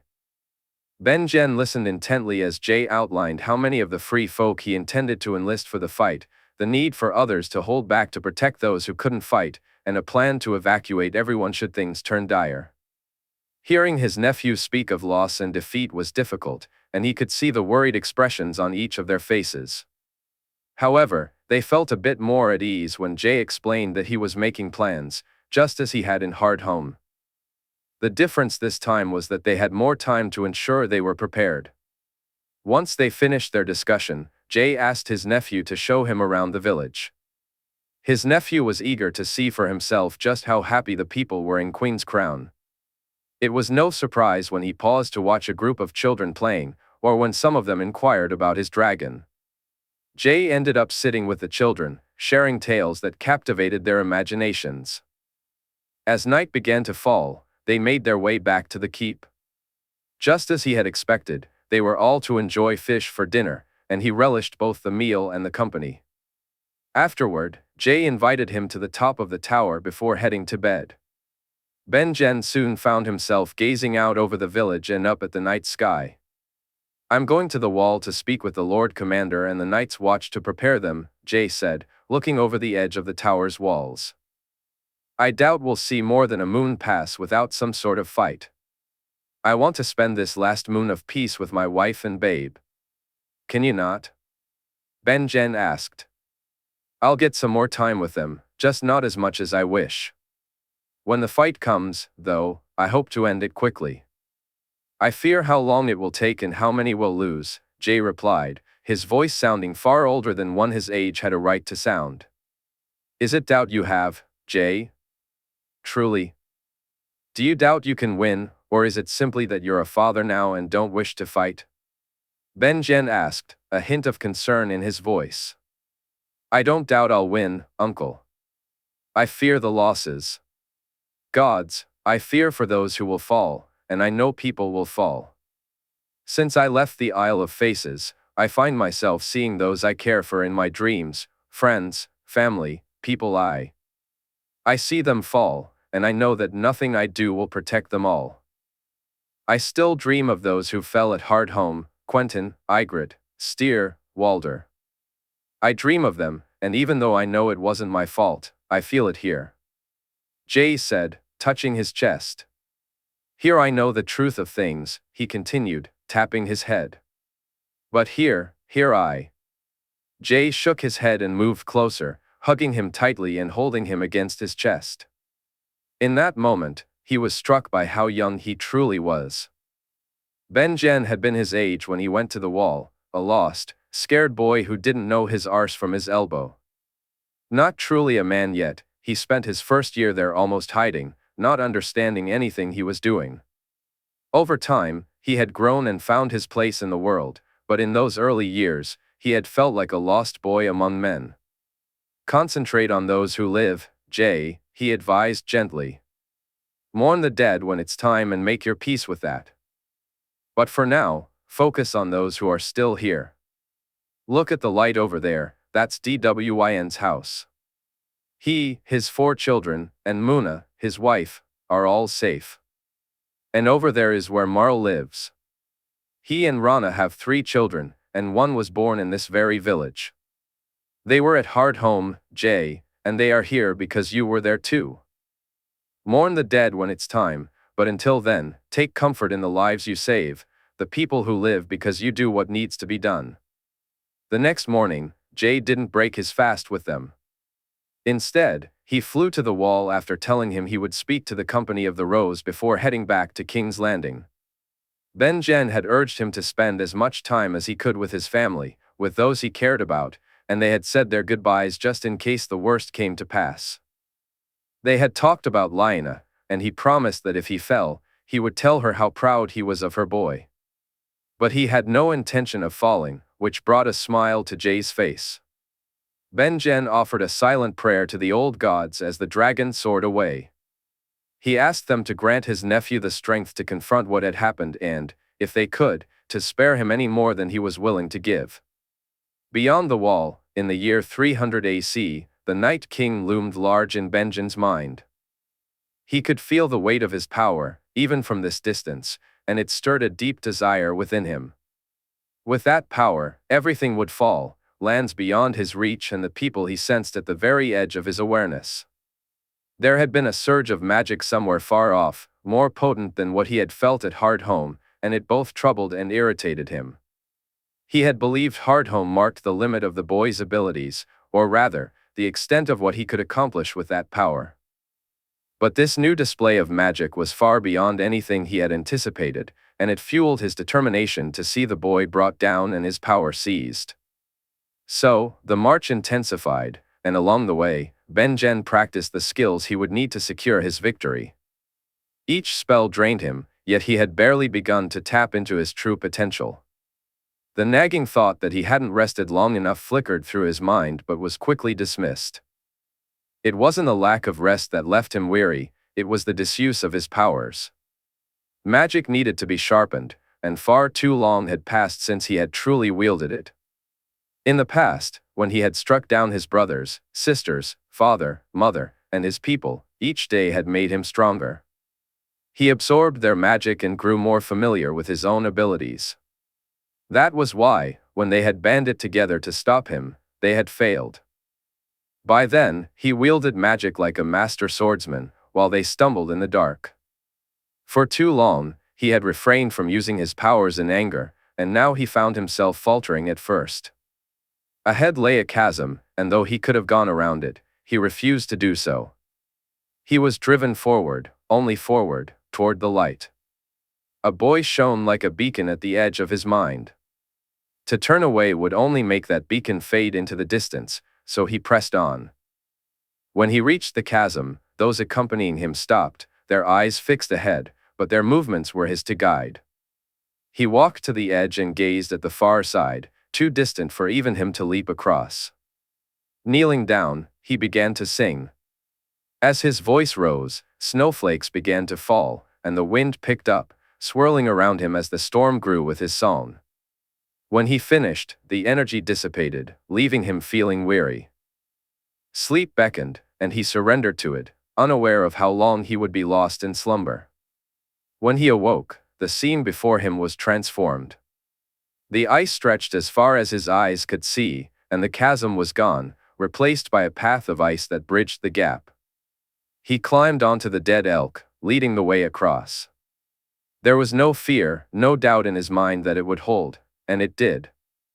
It supported him and those who followed, and he guided his army further south, feeling his destination draw ever closer. He closed his eyes, envisioning the birds flying above, seeking answers through their lifeless eyes. The Wall, 300 AC, Arthur. All the journeys they had shared had deepened his understanding and strengthened his feelings for the king. Any lingering doubts were quelled as he witnessed unexplainable moments and Jae's struggles, offering help wherever he could. Unlike Rhaegar, his son openly discussed the things that troubled him. True, there were times he had to wait until Jae was ready to share, but when he did, he listened to the counsel Arthur provided. Aside from his wife and Jaime, it was with him that Jae truly expressed what was on his mind. They talked about family, those who were living and those who had passed. Jae asked questions about things he had avoided contemplating, but he found that once spoken, the weight lifted. They no longer held any power over him. His doubts and questions about his role in everything and what he could have done differently had vanished. This journey felt different, and he had watched Jay experience a whirlwind of emotions along the way. Jay had been hesitant to leave King's Landing and even Winterfell, and during their time at Queen's Crown, he had often been despondent. But now, as they arrived outside the gates of Castle Black, determination radiated from him. The words his uncle had spoken were not something Arthur had heard, but the morning after their conversation, he had sensed a change. As they flew to the wall and watched Jay approach the Lord Commander, Arthur felt a sense of welcome wash over him. "Your Grace," Jaehaerys said, with Stannis and a few others standing by his side. "Lord Commander, I trust the supplies have arrived and that all men have practiced in their use?" Jay inquired, glancing at the dragonglass daggers each man wore. "They have, Your Grace." "We didn't expect you to visit," Jaehaerys replied. "Time draws ever closer, Lord Commander. Our enemy marches toward us, and we must be ready," Jay said, his voice resolute. "When, Your Grace?" Stannis asked. "A moon, my lord. A little more than a moon, and it will be time." "I need access to your ravens, Lord Commander," Jay stated. "Of course, Your Grace," Jaehaerys responded, and Stannis led the way up the stairs to the maester's rooms. They didn't linger there for long. Jay quickly wrote a simple message to send to King's Landing. Arthur knew he had already spoken to the Queen. Once that was done, they made their way to the Lord Commander's quarters. Arthur stiffened when he spotted Ser Simon Santagar among the group waiting for them. The Dornish knight approached him, raising his hands in greeting. "Ser Arthur, is it true about Prince Quentyn?" Ser Simon asked. "It is, Ser. A tragic loss, one that should have been avoidable. I asked to. I'm here, Ser Arthur, to assure you that His Grace has nothing to fear from those of Dorne. We know what's coming. The tales that Stannis tells are ones we've heard from others as well, and I've had more than enough time to come to terms with the foolishness of my past actions. Despite what His Grace or you may think, I'm glad to be here," Ser Simon said. "You are?" Arthur asked, not entirely convinced. "What comes for us, if not stopped here, will eventually find its way to Dorne, to Spotswood, and to my daughter. It's far better that I'm here to help prevent it long before then.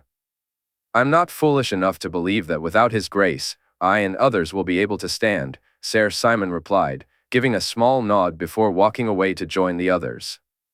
Arthur felt a bit more relaxed. The last time he had been here, his main concern had been the Dornishmen. His countrymen were a prideful and arrogant bunch, and it was much better to have them completely on your side than not, especially considering what was coming their way. "Lord Commander, I suggest you station watchers at the wall, here at Eastwatch, and at the Shadow Tower.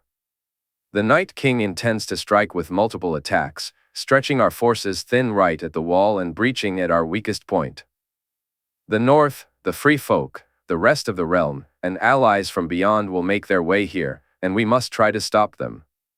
If they breach our defenses, if they pass us, then he has the advantage, and this is where he must fall," Jay stated. "You heard the king. The Night's Watch was formed to face this threat, and face it we will," Jaehaerys said, nodding in agreement. "I'll ensure more supplies are sent, and I suggest you begin moving some of your food stocks further south, just in case," Jay added, to which Jaehaerys nodded. "Those of you with families still living should take the time to write to them. I'll make sure the letters are gathered and delivered when the ships depart after bringing the supplies and reinforcements. I will return by moon's end. Won't be the only dragon standing guard at your back," Jay said, and Arthur could see the relief wash over the men's faces. Once everyone except Stannis and Jaehaerys had left, Jay asked if they wanted to write their own letters, assuring them he would personally deliver them to their families. While they did that, he and Jay headed down to the yard to spar. The clash of Blackfire against Dawn quickly drew a crowd, and Arthur knew that, in time, it would be his other sword that Jay would wield. "Your Grace, a word," Stannis said after their sparring session, holding 2 letters in his hand. "Of course, Lord Stannis, Jae replied, and Stannis didn't correct him, even though here he was simply the first ranger. My daughter, your grace, should the worst happen. Arrangements will be made to evacuate all of the realm, including Lady Shireen. I have already taken care of the north, and preparations are underway for every region should we fall. Your daughter is a fine young lady, my lord, kin to me and one who has proven her loyalty. She will be treated like the rest of my kin, you have my oath. But I say we defeat them here and avoid that worry altogether. What do you say? Jae said, a smile on his face. I say, your grace. Thank you. For my daughter, Stannis replied, handing Jae the letters. They exchanged their goodbyes and flew south, soon spotting the barracks that the Company of the Rose had constructed from the old abandoned fort. It was decent, but something felt off about it. Arthur smiled when he saw the look in Jae's eye as he reached into his sack for the jar filled with blood. The North, 300 AC, Torrent Snow. Arthur loved it, despite the cold and how the wind could chill you to the bone. No matter the work they'd done to the old fort, it remained as drafty as ever, yet he loved it all the same. As for the men with him, not a single one woke in the morning without stepping out into the crisp air and breathe deeply, Torrent thought. They were finally home after 300 years, and even though they were here to face an enemy none of them could truly comprehend, that didn't matter. He had woken up early, caught off guard when a dragon flew overhead while he was relieving himself against a rock. He nearly doused himself in surprise. The creature was massive, its wingspan alone could intimidate most men. Watching it glide through the sky with such grace was almost as awe-inspiring as seeing the two men riding on its back. When he recognized the armor of the lead rider and the white cloak of the second, a smile spread across his face. Finally, he would meet the White Wolf, the Winter Dragon. Torrent felt a surge of excitement and almost ran toward where the dragon had landed. As he approached, he saw Brandon and Artos were already there, and just then, Hugo arrived. The man in the white cloak was unmistakable, the sword on his back gave him away. Ser Arthur Dayne, the Sword of the Morning, a man Torrent would never dare challenge in a duel. As for the king, he looked as young as Torrent had expected, given all he had heard about him. Though he was a Targaryen, Torrent was pleased to see the North in him too. He was striking, certainly more handsome than Benjen Stark, yet it was clear the boy had inherited some of his uncle's features. His dark hair fell just past his shoulders, and his gray eyes bore the unmistakable mark of a Stark. Your Grace, Torrent said, stepping forward. Torrent Snow, the king replied, his voice surprisingly firm for someone so young. Torrent could sense the authority in it, a true king's voice. Your Grace. This is Brandon and Artos Snow, and the quiet one is Hugo Snow, Torrent introduced, gesturing to each of them. It's true then, you all take the name Snow, the king said, a hint of intrigue in his tone. An interesting choice, considering how it's perceived by some. Torrent knew the king was reflecting on his own experiences, having been thought to be a Snow rather than a Targaryen. A good name, Torrent replied, feeling a sense of camaraderie and hope in their shared identities. Name, Your Grace, despite what lesser people may think of it, he said, earning a smile in return. I've been meaning to come sooner, however, my responsibilities have taken me elsewhere. My daughter has just been born, which has made me want to stay by her side instead of being here. I thought we had more time, but it seems we do not. Our enemy is advancing and will soon arrive. I need to know if your men are ready and if there's anything you need that you don't already have. The king nodded, and Torrent chuckled when Brandon spoke up. Can you fix the wind, Your Grace? My room has the most terrible draft, he said, prompting laughter from his brother and from Hugo. Well, since you asked so nicely, the king replied, glancing at Torrent. Can you ask your men to leave the barracks? I'm not sure how this works with people inside, and I'd rather not take the chance that it goes badly. Of course, Your Grace, Torrent said, shaking his head as he called for the men to follow the king's request. It took less than an hour for the entire garrison to leave the keep. Once they had, he, Brandon, Artos, and Hugo watched as the king stepped forward and knelt down on one knee. "I'd ask you not to look directly into the light," the king said, and Torrhen nodded in understanding. The sword was thin, and he recognized it immediately. It was as famous as Ser Arthur's own. Dark Sister had a hunger for blood, or so he had heard, and he watched as the king fed that hunger, pouring blood from a jar over the blade. Then, he and the others listened as the king began to sing a song unlike any they had ever heard before, a light beginning to emanate from the blade. They could hear more of the song and the sounds of stone shifting, and then the light began to dim.